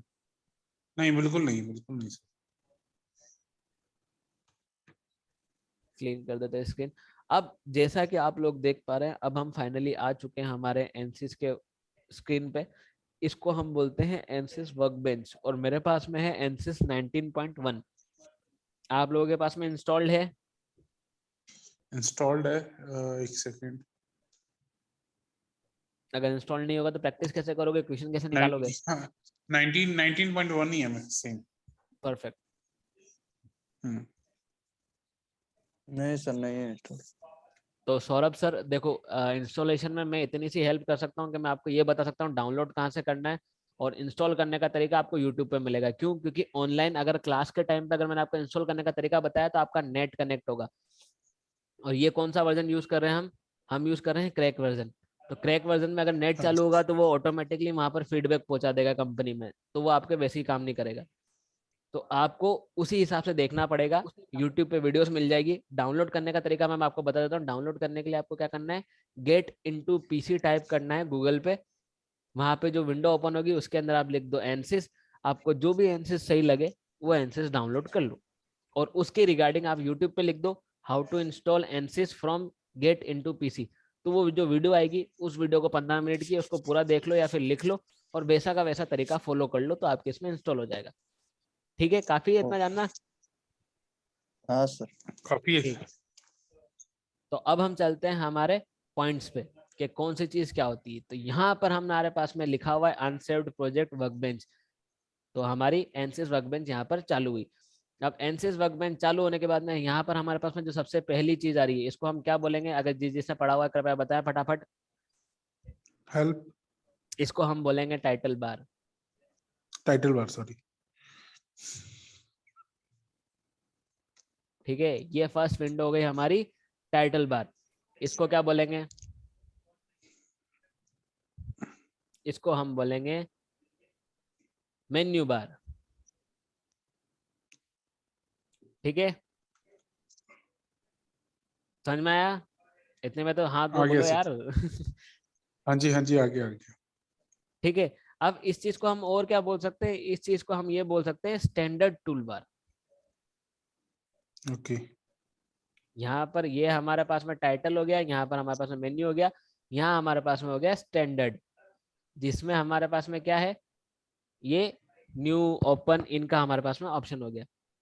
ठीक है, अब यहाँ पर हमारे पास में जो स्क्रीन आती है एनसीएस की, ये दो पार्ट में होती है। पहले होती है हमारे टूल बॉक्स में, दूसरी होती है प्रोजेक्ट स्कीमेटिक में। ओके ठीक है, अब टूल बॉक्स में क्या होता है? टूल बॉक्स में हमारे पास में 5 ऑप्शंस आते हैं, 1 2 3 4 5। ठीक है, इसके बारे में हम जानेंगे। अब जो हमारे पास में सबसे पहला तरीका है वो कौन सा है? Analysis of systems. ठीक है, अब इसके अंदर क्या होता है, हमारे पास में जो प्री डिफाइंड टेम्पलेट होते हैं, ये सारे प्री डिफाइंड टेम्पलेट्स हैं जिनका हम यूज करने वाले हैं एनसिस के अंदर। प्री डिफाइंड टेम्पलेट्स मतलब जैसे मैंने यहाँ से स्टैटिक स्ट्रक्चर लिया, ड्रैग करा, ड्रॉप कर दिया, यहाँ पर हमारे पास में सारे प्री डिफाइंड आ गया कि अगर आपको कोई से भी स्टैटिक स्ट्रक्चर अगर आपको कुछ भी परफॉर्म करना है तो आपको ये सारी चीजें इसको देनी पड़ेगी।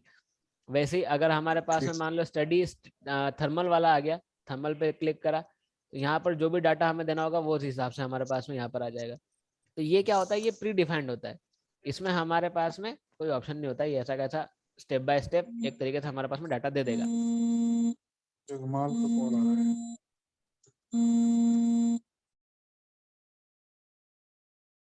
कंटिन्यू करें।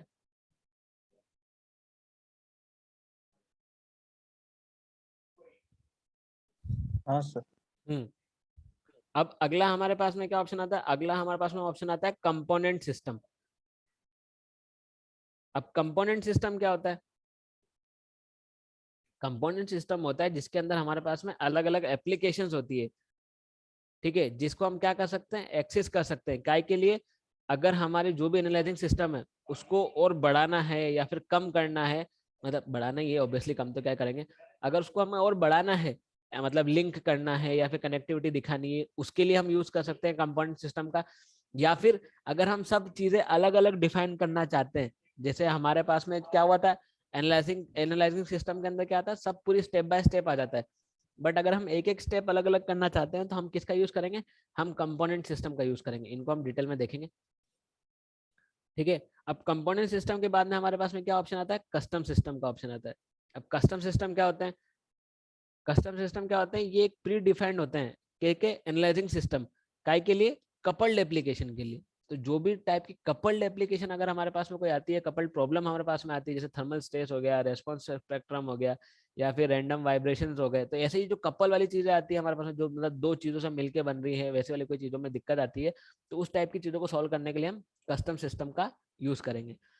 अब कस्टम सिस्टम के बाद में हमारे पास में क्या ऑप्शन आता है, कस्टम सिस्टम के बाद में हमारे पास में ऑप्शन आता है डिजाइन एक्सप्लोरेशन का, एक्सप्लोरेशन का, टंग स्लिप होने लग जाती है 1.5 घंटे में।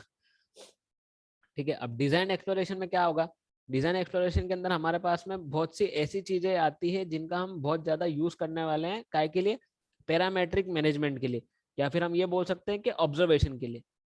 जैसे ये नाम ही लिखा हुआ है ऑप्टिमाइजेशन, तो ऑप्टिमाइजेशन में हम क्या करते हैं, ऑप्टिमाइज करेंगे। 6 सिग्मा एनालाइजिंग मतलब क्वालिटी का चेक हो गया। तो ये जो चीजें होती है काय के लिए होती है, पैरामेट्रिक मैनेजमेंट के लिए या फिर ऑप्टिमाइजेशन के लिए। किसका यूज करते हैं, डिजाइन एक्सप्लोरेशन का। अब डिजाइन एक्सप्लोरेशन के बाद में क्या आता है हमारे पास में, एसीटी आता है। अब एसीटी का मतलब क्या हुआ, एसीटी का मतलब होता है एनसिस कस्टमाइजेशन टूल किट, ACT। समझ में आया,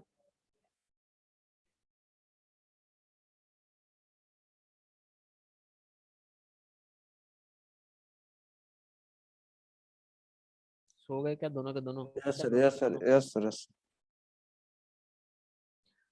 तो अब हमारे पास में एसीटी का मतलब क्या होता है, एसीटी हमारे क्या काम करती है, दो तरीके के काम करते हैं। कैसे, या तो ये ऑटोमेटेड करने के काम आती है या फिर कस्टमाइज करने के काम आती है। किन किन को, फ्लैगशिप एप्लीकेशंस को। अब फ्लैगशिप एप्लीकेशंस क्या होती है, जैसे एनसिस वर्क बेंच हो गया, एनसिस मैकेनिकल हो गया, या फिर एनसिस AIM हो गया, और भी बहुत सारी चीजें। तो ऐसी चीजों को क्या करने के काम आती है, या तो ऑटोमेट करवा लो या फिर कस्टमाइज करा लो, उसके लिए हमारे पास में एसीटी का काम आता है। ठीक है, अब यहाँ पर हम बात करें कि अब और हमारे पास में, अब हम डिटेल में जाने की बात करेंगे, तो डिटेल का मतलब क्या हो गया हमारे पास में, यहाँ पर हो गया हमारा प्रोजेक्ट स्कीमेटिक। अभी हमने टूल बॉक्स के बारे में पढ़ा, अब हम पढ़ते हैं प्रोजेक्ट स्कीमेटिक के बारे में। प्रोजेक्ट स्कीमेटिक क्या होता है, ये एक तरीके का ग्राफिकल रिप्रेजेंटेशन होता है, किसका, वर्क फ्लो का, जो किसको डिफाइन करता है, सिस्टम और ग्रुप ऑफ सिस्टम को। मतलब जैसे यहाँ से मैंने ड्रैग करा किसी भी सिस्टम को, स्टैटिक स्ट्रक्चर को डिफाइन कर दिया, तो यहाँ पर हमारे पास में क्या होगा, ये एक ग्रुप को या फिर ग्रुप ऑफ सिस्टम को एक्सप्लेन करेगा। जैसे यहाँ पर हमने स्टैटिक स्ट्रक्चर को लिया, तो स्टैटिक स्ट्रक्चर को एक्सप्लेन कर रहा है कि यहाँ पर हमारे पास में ये चीजें आएगी, इन चीजों को हमें इसको वैल्यू देनी है। और यहाँ पर जो भी वर्क फ्लो जो होता है वो कैसे काम करेगा, लेफ्ट से राइट में जाएगा। मतलब इसको अगर हमने किसी और से कनेक्ट करा या फिर किसी और को इससे कनेक्ट करा तो वो पहले आ जाएगा, ये बाद में जाएगा। तो जो भी प्रोसेस चलेगी वो लेफ्ट से राइट में जाएगी, ना कि राइट से लेफ्ट में आएगी, लेफ्ट से राइट में जाएगी। ठीक है। अब सबसे पहली चीज, अगर आपको किसी भी चीज को यहाँ पर लेना है, कोई भी एनालाइजिंग आपको करनी है, तो वो कैसे कर सकते हो? उसको करने के दो तरीके हैं। यहाँ पर सबसे पहले एनालाइजिंग का टाइप देखो कौन सा है। जैसे हम अभी स्टैटिक की बात करेंगे तो स्टैटिक पे चलते हैं।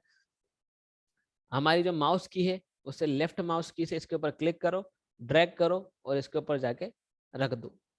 जैसे ही यहाँ पर ये रेड लाइन आती है, इसका मतलब क्या होता है कि यहाँ पर हमारा जो एनसीएस है वो काम करने लग गया है। इसको फालतू इरिटेट नहीं करना या फिर दूसरा कोई ऑप्शन क्लिक नहीं करना, अपने आप ये काम कर देगा। तो यहाँ पर पेस्ट हो गया।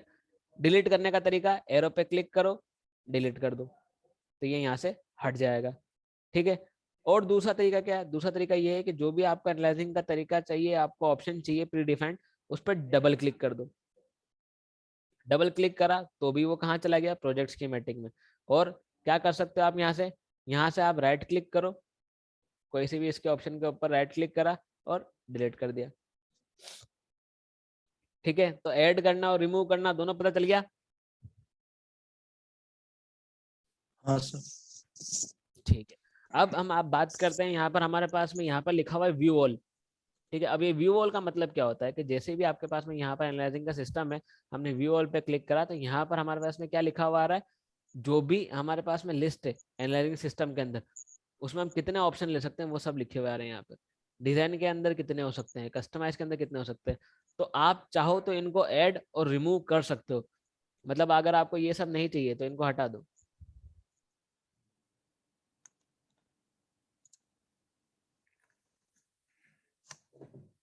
ठीक है। जो चाहिए वो रखो, जो नहीं चाहिए हटा दो और क्लोज कर दो। ठीक है। कम हो गए।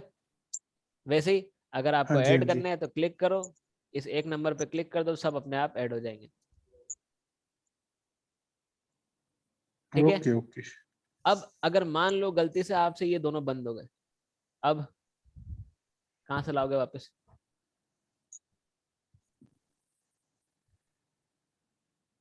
इसको वापस राइट लाने के क्लिक लिए करके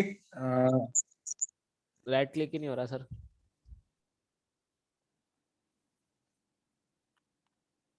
इसको वापस लाने का तरीका बताता हूँ। व्यू पे क्लिक करो, यहाँ पर हमारे पास में आ रहा है reset window layout, reset window कर दिया, ये आ गया हमारे पास में वापस। ठीक है। अगर केवल एक स्क्रीन गायब हुई, प्रोजेक्ट स्कीमेटिक गायब हो गया, तो क्या करना पड़ेगा? व्यू पे क्लिक करो, रिसेट वर्कस्पेस कर दो, ये वर्कस्पेस वापस आ गया। क्लियर है? ओके ओके ओके, क्लियर है। ठीक है। अब इसके बाद हम चलते हैं कि अगर हम कोई सी भी चीज़ें, अब हम फ्यूचर में बात करने वाले हैं, ठीक है, तो फ्यूचर की चीज़ें मतलब हमें कैसे क्या, किसका क्या मतलब होता है वो देख लेते हैं। तो जैसे कि मैंने यहाँ पर ले लिया स्टैटिक स्ट्रक्चर, ड्रैग करके ड्रॉप कर दिया। अब मुझे इसके अंदर किसी चीज़ को कनेक्ट करना है। अब कनेक्ट करने का मतलब क्या होता है कि मैंने स्टैटिक स्ट्रक्चर के बारे में पढ़ा, अब मुझे मान लो स्टैटिक स्ट्रक्चर के साथ में मुझे क्या है, और भी कोई चीज़ कनेक्ट करनी है।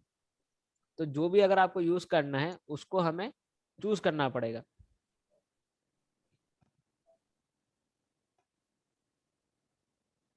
अब वो कैसे होता है? उसके लिए मान लो हमारे पास में कौन सा थर्मल वाला ऐड करना है, तो मेरे को थर्मल वाला ऐड करने के लिए मुझे क्या करना पड़ेगा? यहाँ पर मैंने क्लिक कर दिया तो वो एक्स्ट्रा यहाँ पर आ जाएगा। जैसे ये हो गया हमारे पास में ए विंडो, ये हो गई बी विंडो। ठीक है। अब मुझे इसको ए को बी से कनेक्ट करना है, तो मैं कैसे कर सकता हूँ? ए को अगर मुझे बी से कनेक्ट करना है तो मुझे जो भी प्रॉब्लम है मेरे पास में जो भी है, जैसे स्टडी थर्मल लेना था मुझे, तो मैंने इसको लिया और यहाँ पे इंजीनियरिंग डाटा लिखा हुआ है, ये लाल लाल हो गया पोर्शन। अब यहाँ पर छोड़ दो, उसको ड्रॉप कर दो, तो अब ये क्या हुआ? ये कनेक्शन दिख रहा है। इंटरलिंक हो गया आपस में। हाँ। एक तो ये तरीका हो गया, और एक और तरीका क्या होता है, एक और हमने यहाँ पे ड्रैग करा और मैं यहाँ पे चला गया मॉडल तक, तो ये तीन चीजें कनेक्ट हो गई। वैसे ही सिमिलरली अगर हमें और कनेक्ट करना है तो हमने थर्मल पे गया, हम गए आगे तक। अब आगे तक अभी पॉसिबल नहीं है, इसलिए हमने यहाँ पर छोड़ दिया। ठीक है। अब यहाँ पर हमारे पास में कनेक्शन हो रहा है। अब कनेक्शन में मैं एक चीज बताना चाहूंगा, कनेक्शन में हमारे पास में दो टाइप के कनेक्शन होते हैं। पहला हो जाता है ये ऐसा स्क्वायर वाला, और दूसरा हो जाता है सर्कल वाला। क्या अंतर होता है ओके। इसमें? मैं बताएगा इसमें क्या अंतर होता है। ठीक है। जो स्क्वायर वाला होता है ना, ये बताता है कि हमने जो भी हमारा डाटा है वो हमने एक टैब से दूसरे टैब में कनेक्ट करा है। ओके। ठीक है। बट जो ये स्क्वायर जो ये सर्कल वाला होगा ना, ये क्या एक्सप्लेन करेगा कि जो भी हमारा ये जो सॉल्यूशन आ रहा है या रिजल्ट आ रहा है ना, उसको ये क्या कर रहा है, एज अ इनपुट ले रहा है। ओके। तब हमारा ये सर्कल वाला फॉर्म आएगा। तो ये समझने का तरीका है। अगर आपका स्क्वायर वाला अगर बन रहा है यहाँ पर, तो स्क्वायर वाला बन रहा है का मतलब क्या होता है, स्क्वायर वाले का मतलब होता है कि आपने जो भी डाटा यहाँ लिया हुआ है, डाटा मतलब मटेरियल हो गया, ज्योमेट्री हो गई, ऐसा जो भी आपने डाटा यहाँ पर लिया हुआ है, वो ये लिंक कर रहा है अपने वाले में कि भैया अगर मैं इसी डाटा पे अगर ये थर्मल निकालूं तो ये हमने लिंक कर दिया, इसी डाटा पे ये चीज परफॉर्म करेगा। बट अगर यहाँ पर अगर ऐसे सॉल्यूशन लेके ना यहाँ पर ऐसा बना हुआ आ जाता है, तो इसका मतलब क्या हुआ कि यहाँ पे जो रिजल्ट आया इसने इसको क्या करा, इनपुट ले लिया। मतलब मेरे ये दिक्कतें आई थी, उस हिसाब से इसने उस डाटा को इंसर्ट करा, देन वो फिर पूरी परफॉर्म करेगा। तो ये मेथड है जिस मेथड को हमें ध्यान रखना है, और थोड़े से डिफरेंस है जिनको हमें पता करके रखना है कि हमें कहाँ कहाँ चीजों पे क्या क्या ध्यान रखना है। ठीक है, इसको डिलीट कर देते ओके। हैं, हटा देते हैं।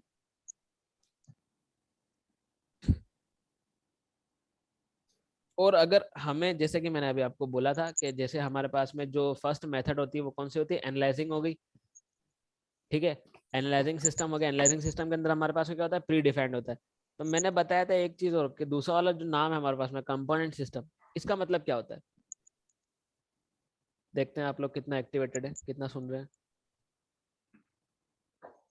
क्योंकि आप दोनों में से किसी ने ये नहीं बोला कि नहीं आया समझ में, तो मतलब दोनों को समझ में आया। तो भैया आप कंपोनेंट सिस्टम के अंदर हमारे पास में क्या ऑप्शन होता है। एक सेकंड सर। कनेक्टिविटी को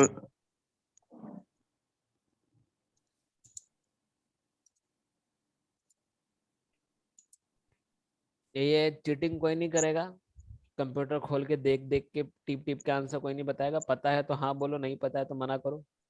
नहीं पता सर, नहीं पता। देखा उसमें engineering data and external model, external data, CFX।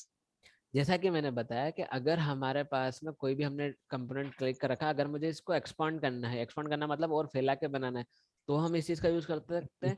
या फिर ये जो स्टेप्स हम यूज कर रहे हैं, इनको अगर मुझे सिंगल सिंगल यूज करना है, सिंगल सिंगल मुझे एक्सप्लेन करना है, तो मैं इसका यूज कर सकता हूँ। जैसे यहाँ पर हम चलते हैं, सबसे पहले आगे इंजीनियरिंग डाटा हमने ड्रैग करा, ड्रॉप करा, ये क्या बता रहा है, इंजीनियरिंग डाटा बता रहा है। फिर उसके बाद में मैं गया ज्योमेट्री में, ज्योमेट्री को क्लिक करा, इससे कनेक्ट कर सकते हैं, या फिर इधर ड्रॉप कर दिया। ये यहाँ पर हमारे पास में ज्योमेट्री आ गई। ज्योमेट्री के बाद में आपको क्या करना है, मैश करना है, आप मैश पे क्लिक करो, यहाँ पर लिया है। तो वैसे ही हम यहाँ पर अलग अलग चीजों को यूटिलाइज कर सकते हैं, और इनको ओके आपस ओके। में फिर कनेक्ट करके इनका यूटिलाइजेशन हम आगे कर सकते हैं। तो अगर मुझे एक एक करके एक्सप्लेन करना है तो मैं इसका यूज कर सकता हूँ, और अगर मुझे फुल्ली डिफाइन लेना है तो मेरे पास में ऑलरेडी है इसी। और अगर एक्सपांड भी करना है तो एक्सपांड करने के लिए भी मेरे पास में ऑप्शन है कि मैं इसको एक ऑप्शन को ले लूँ एंड देन आपस में इनको कनेक्ट करवा दूँ। ठीक है। अब हम बात करते हैं हमारे किन चीजों की, सबसे इंपॉर्टेंट चीजों की, जो है यूनिट। मैंने यूनिट यहाँ पर टैब दिख रही है। हाँ जी। अब हमारी एक तरीके से एक बात बताओ कि यूनिट हमारे पास में, टाइप्स तो छोड़ो, मैं टाइप्स तो पूछूंगा नहीं, यूनिट हमारे काम क्या आती है। यूनिट क्वांटिटी को डिफाइन करने के लिए। फॉर बिल्कुल। एग्जांपल 100 तो 100 नंबर्स, 100 केजी। तो जो एग्जैक्टली केजी है नंबर्स है वो यूनिट है। बिल्कुल सही। तो यूनिट क्या होती है, यूनिट हमारे पास में लेंथ हो गया, वेट हो गया, डिग्री हो गई, ठीक है, रेडियस हो गई। तो ये सब चीजें थोड़ा सा हमें क्या कैलकुलेट करके बता देती है। और केवल जो यूनिट है वो केवल मेजरमेंट के काम नहीं आती है। इवन हमारे पास में बहुत टाइप के ऑप्शन होते हैं, जैसे केजी, मीटर, सेकंड, के, ANV। तो ये सारी चीजें क्या हो गई, ये सारी चीजें हमारे पास में फोर्स में भी आ गया, टेम्परेचर में भी आ गया, तो सब में आ गई ये वैल्यू। तो ये सबकी कुछ न कुछ एक यूनिट होती है। तो हमारे पास में यहाँ पर क्या क्या शो हो रहा है, यहाँ पर हमारे पास में सबसे पहले शो हो रहा है SI यूनिट। फिर आ गई हमारे पास में मैट्रिक, एक और आ गई हमारे पास में मैट्रिक, फिर एक होगी US कस्टमरी, और एक होगी US इंजीनियरिंग। तो ये हमारे पास में मेथड होगी। और हमने अभी कौन सी यूज कर रखी है, हमने मैट्रिक यूज कर रखी है। कौन सी वाली, KG MM सेकंड वाली। ठीक है, हमने अभी हाँ यहाँ जी। पर कौन सी यूनिट सेव कर रखी है, मैट्रिक। हाँ जी। ठीक है, अब इसको हम थोड़ा सा देखते हैं ऑप्शन। ऑप्शन का मतलब क्या हुआ कि यहाँ पर जो भी हमारे पास में यूनिट है ये ऑलरेडी प्री डिफाइंड है। प्री डिफाइंड मतलब अगर मैंने एसआई बोला तो एसआई के अंदर ये जो भी चीज है ये ऑलरेडी डिफाइंड है कि भैया अगर एसआई यूनिट मैंने बोला है तो एसआई का मतलब यही रहेगा, केजी में रहेगा, मीटर में रहेगा, सेकंड में रहेगा। इसको हम चेंज नहीं कर सकते, ठीक है। वैसे ही सिमिलरली हम आगे चलते हैं। अब आगे का मतलब क्या हो गया, अब यहाँ पर हमारे पास में कौन सा ऑप्शन आ जाता है, डिस्प्ले वैल्यूज एज डिफाइंड। अब इसका मतलब क्या होगा, इसका मतलब क्या होता है कि अगर हम कोई सी भी हमारा जो मॉडल है वो अगर हम किसी भी कैड सॉफ्टवेयर से इंसर्ट करवा रहे हैं तो हमारे पास में क्या होगा, जो डायमेंशन हमने वहां दे रखी उसी डायमेंशन के हिसाब से वो यहाँ पर इंसर्ट होगा, ठीक है। बट अगर हम यहाँ पर प्रोजेक्ट वाली यूनिट के हिसाब से इसको चेक कर देते हैं तो क्या होगा, यहाँ पर जो भी मैंने यूनिट सेव कर रखी है उस यूनिट के हिसाब से वहां से हम उस चीज को इंसर्ट करवाएंगे, ठीक है। दूसरे और सॉफ्टवेयर से हम जो भी ऑब्जेक्ट इंसर्ट करवाएंगे, अगर हमने प्रोजेक्ट यूनिट पे क्लिक कर रखा है तो उसका मतलब हो जाएगा कि हमने जो भी यूनिट हमने सेव कर रखी है एनसिस के अंदर उस हिसाब से हमारा प्रोजेक्ट इंसर्ट होगा। बट अगर हम वैल्यू एज डिफाइंड पे अगर क्लिक करके रखते हैं तो इसका मतलब क्या हो जाएगा कि जो यूनिट में हमने वहां पर ऑब्जेक्ट बना रखा है उसी यूनिट में वो यहाँ पर इंसर्ट होगा, ठीक है। अब यहाँ पर हमारे पास में एक ऑप्शन आता है यूनिट सिस्टम। अब इसका मतलब क्या होता है, यहाँ पर हमारे पास में जो भी प्री डिफाइंड हमारे पास में यूनिट है हम हमारी यूनिट भी बना सकते हैं। हमारी यूनिट बनाने का तरीका क्या हुआ, आपको जो भी ऑप्शन चाहिए, जैसे आपको ऐसा यूनिट का डुप्लीकेट करना है तो हमने इस पर डुप्लीकेट पे क्लिक करा। यहाँ पर हम नीचे चलते हैं, यहाँ पर दिख रहा है सिस्टम यूनिट 1। अब सिस्टम यूनिट 1 के अंदर आप यहाँ पर चेंज कर सकते हो कि एंगल के अंदर मुझे क्या वैल्यू लेनी है, लेंथ के अंदर मुझे क्या वैल्यू लेनी है, तो आप इसको भी अपना अपने हिसाब से चेंज कर सकते हो। ये सारी वैल्यूज आ गई आपके पास में मोर देन 200, ठीक है। Okay okay. तो आप इन सब चीजों को चेंज कर सकते हो अपने अकॉर्डिंग। अपने अकॉर्डिंग चेंज करने का मतलब होगा कि आपने जो भी आप किसी पर्टिकुलर प्रोजेक्ट पे काम कर रहे हो तब आप उन चीजों का यूटिलाइज कर सकते हो। आपको जिस जिस चीजों के हिसाब से एक्सप्लेन करना है आपने उस चीजों को एक्सप्लोर करा एंड देन आप उस चीज को यूज कर लो। चाहिए तो ठीक है, नहीं तो मैंने डिलीट कर दिया, बात खत्म, क्लोज कर दो। Okay okay okay. ठीक है, अब यहाँ तक की बात हो गई हमारी। अब इसके आगे चलते हैं हम। इसके आगे चलने के लिए जैसे मान लो हमने स्टार्ट ही कर लिया स्टैटिक स्ट्रक्चर से ही। अब स्टैटिक स्ट्रक्चर से स्टार्ट करने का मतलब हो गया कि हम काय में काम कर रहे हैं। सबसे पहले हम काम कर रहे हैं स्टैटिक स्ट्रक्चर में। हमें यहाँ से स्टेप बाय स्टेप चलना है। स्टेप बाय स्टेप चलने का मतलब क्या हो गया कि स्टैटिक स्ट्रक्चर के अंदर हम सबसे पहली चीज क्या डिफाइन करेंगे, इंजीनियरिंग डाटा। इंजीनियरिंग डाटा में हम क्या एक्सप्लेन करते हैं, हम यहाँ पर एक्सप्लेन करते हैं मटेरियल के बारे में। ओके ठीक है, और एक इम्पोर्टेंट चीज कि जो हमारा एनसिस होता है वो बाय डिफॉल्ट कौन सा मटेरियल लेता है। सबसे इम्पोर्टेंट क्वेश्चन है, एनसिस हमारा बाय डिफॉल्ट स्ट्रक्चरल स्टील ले लेता है। हाँ जी। ठीक है, स्ट्रक्चरल स्टील को अगर ये अपने आप ही चूज कर लेता है अगर हम इसको बाय डिफॉल्ट रखते हैं तो। अब हम बात करते हैं आगे। अगर मैंने इंजीनियरिंग डाटा को कुछ भी वैल्यू देनी है तो मैंने क्या करा, इंजीनियरिंग डाटा पर डबल क्लिक करा। इंजीनियरिंग डाटा पर डबल क्लिक करते करते क्या हुआ, यहाँ पर हमारे पास में A2 खुला। A2 मतलब ये A है, इसका सेकंड ऑप्शन इंजीनियरिंग डाटा खुला है। ठीक है, अब इंजीनियरिंग डाटा के अंदर हमारे पास में क्या क्या टैब आई, यहाँ पर टैब आई हमारे पास में टूल बॉक्स। वही चीज है टूल बॉक्स, बट किसका टूल बॉक्स, मटेरियल का। मतलब मटेरियल के रिगार्डिंग जो भी चीजें होती है वो हमें यहाँ पर दिखेगी। मटेरियल के रिगार्डिंग मतलब फील्ड वेरिएबल क्या होगा, फिजिकल प्रॉपर्टी क्या होगी, लीनियर इलास्टिक कैसा होना चाहिए, हाइपर इलास्टिक कैसा होना चाहिए, प्लास्टिसिटी कैसे होनी चाहिए, क्रीप क्या होता है, लाइफ क्या होती है, स्ट्रेंथ क्या होती है। तो ये रिलेटेड सारी चीजें वो हमें इस साइड दिखेगी। यहाँ पर हमारे पास में क्या ऑप्शन आता है, यहाँ पर हमारे पास में ऑप्शन आता है outline of general material. Outline of मतलब एक तरीके से बुक आ गई आपके पास में। ठीक है, अब जैसे बुक आ गई तो बुक के अंदर हमारे पास में कोई सा भी मेथड है, जैसे मैंने ABCDEFG जी के अंदर चलते हैं। मैंने ले लिया grey cast iron. Grey cast iron पे क्लिक करते हैं, यहाँ पर हमारे पास में उसकी सारी डिटेल आ गई। यहाँ पर क्या होता है, properties of outline row 8 grey cast iron. मतलब अगर मैंने ग्रे कास्ट आयरन लिया तो इसकी सारी प्रॉपर्टी जो भी होगी वो डिटेल में मुझे यहाँ पर दिख रही है। इसके हिसाब से हमारे पास में यहाँ पर क्या आ रहा है, टेबल ऑफ प्रॉपर्टी रो 2 क्या आ रही है, डेंसिटी आ रही है। यहाँ पर क्या आ रहा है, यहाँ पर उसका चार्ट आ रहा है डेंसिटी का। किसके हिसाब से, टेम्परेचर के हिसाब से डेंसिटी कितनी जा रही है। तो जितना टेम्परेचर जा रहा है उस हिसाब से डेंसिटी जा रही है। यहाँ पर ये जो लाइन है वो डेंसिटी को शो कर रही है। तो ऐसे हमारे पास में यहाँ पर क्या खुला, इंजीनियरिंग डाटा खुला। अगर हमने यहाँ पर फिल्टर को ऑन कर रखा है, फिल्टर को ऑन करने से क्या होगा, यहाँ पर जो भी ऑप्शन है वो लिमिटेड हो गए। अभी पूरी स्क्रीन भरी हुई थी, अभी यहाँ पर लिमिटेड हो गए। लिमिटेड हो गए मतलब व्यू ऑल के अंदर जाकर उनको सबको ऑन करना पड़ेगा। तो इससे अच्छा है फिल्टर ही बंद कर दो। फिल्टर बंद करा तो आपके सारे ऑप्शन चालू हो गए। अरे ओके। समझ में आया? ठीक है। हाँ जी, हाँ जी, ओके सर, ओके। इसके बाद में हमारे पास में यहाँ पर ऑप्शन क्या लिखा हुआ है, engineering data source. Engineering data source पे आप क्लिक करो, तो जैसे ही आपने डाटा सोर्स पे क्लिक करा, यहाँ पर हमारे पास में क्या आ गया, डिटेल में आ गया engineering data source. Engineering data source मतलब ये आ गया हमारे पास में जनरल मटेरियल। जनरल मटेरियल के अंदर अगर मैं चेंज कर देता हूँ composite material, composite material change करते हैं, यहाँ पर क्या हो गया हमारे पास में कंपोजिट मटेरियल के टाइप आ गए सारे।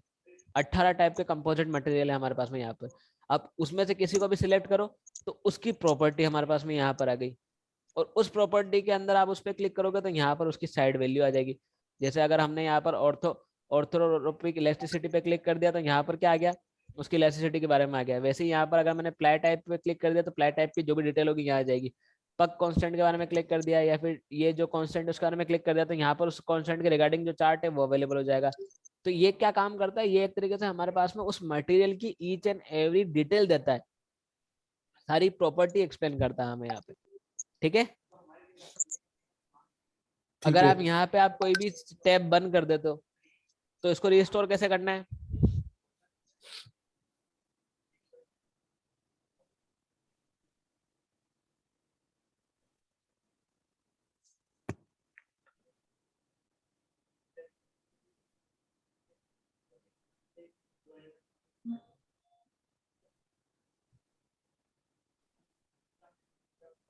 राहुल जी, सौरभ जी, क्वेश्चन हाँ पूछा जी, मैंने कोई? सुनो। हाँ जी, हाँ जी। इंजीनियरिंग डाटा को क्लोज करके फिर फिर हम अपने वो प्रोजेक्ट सिमेट्री पे आ जाएंगे। फिर मैं पूछा हूँ, यहाँ पर हमारे पास में सब डाटा आ रहा था, वो बंद हो गया, वापस से मुझे डाटा देखना है, क्या करूं? जो लेफ्ट हैंड साइड में सर बार है, उधर से सिलेक्ट करना होगा। ये चीज मैं बता चुका हूँ, आपने ध्यान नहीं दिया।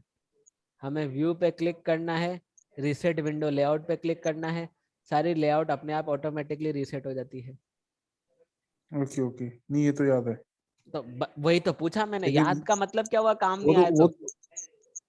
वो तो इसलिए नहीं कि आपने टूल बार्स को कट कर दिया था, जब बहुत तो टूल बार्स थी मैं वही तो उस पूछा हूँ, केस में मैंने तो। ये बंद चलो कर कोई नहीं, दिए, फिर ये बंद कर हाँ दिए। वो अब रिस्टोर करना अब है तो व्यू में व्यू पे जाके क्लिक करो, रीसेट कर दो इनको वापस। और जैसे आपने हाँ जी, रीसेट करा तो जो भी बाय डिफॉल्ट जो सेट रहता है वो हमारे पास में आ गया। हाँ जी ठीक सर, है। हाँ जी। तो आज की इंट्रोडक्शन क्लास में हम यहीं तक रखते हैं, कल से हम स्टेप बाय स्टेप और प्रोसीड करेंगे। उम्मीद है कि आप इस क्लास को एक बार और रिवाइज करेंगे या फिर चेक कर लेंगे जो भी थियोरेटिकल पार्ट आपको चाहिए, क्योंकि थियोरेटिकल अभी हम इतना ही रख रहे हैं। इसके बाद में हम जब जैसे जैसे काम करते जाएंगे वैसे वैसे हम उस चीजों पर डिस्कस करते जाएंगे स्टेप बाय स्टेप। ठीक है। ठीक है सर, ठीक है सर। और कोई डाउट, कोई क्वेश्चन मेरे से रिलेटेड, कोई लाइफ से रिलेटेड कोई चीज पूछनी हो, बतानी हो? नहीं सर, नहीं। नहीं? ये ओके। सर हम एनालिसिस जो नॉर्मली एनसी सॉफ्टवेयर में करते हैं और जो सॉलिड वर्क में करते हैं, तो रिजल्ट आता है जो वो सिमिलर होता है या डिफर होता है? सर अगर सिमिलर ही आ रहा होता तो फिर लोग बाग एनसिस क्यों यूज करते? हाँ, ये भी हो सकता है। बस सबसे इंपॉर्टेंट चीज हमें यही समझनी है कि एफईएस सॉफ्टवेयर जो हम बोलते हैं वो एनसिस को बोलते हैं, सॉलिडवर्क्स को नहीं बोलते। सॉलिडवर्क्स ओके, के ओके, अंदर ओके। ऑप्शन है, बट एनसिस केवल एनालाइजिंग के लिए ही बना हुआ है।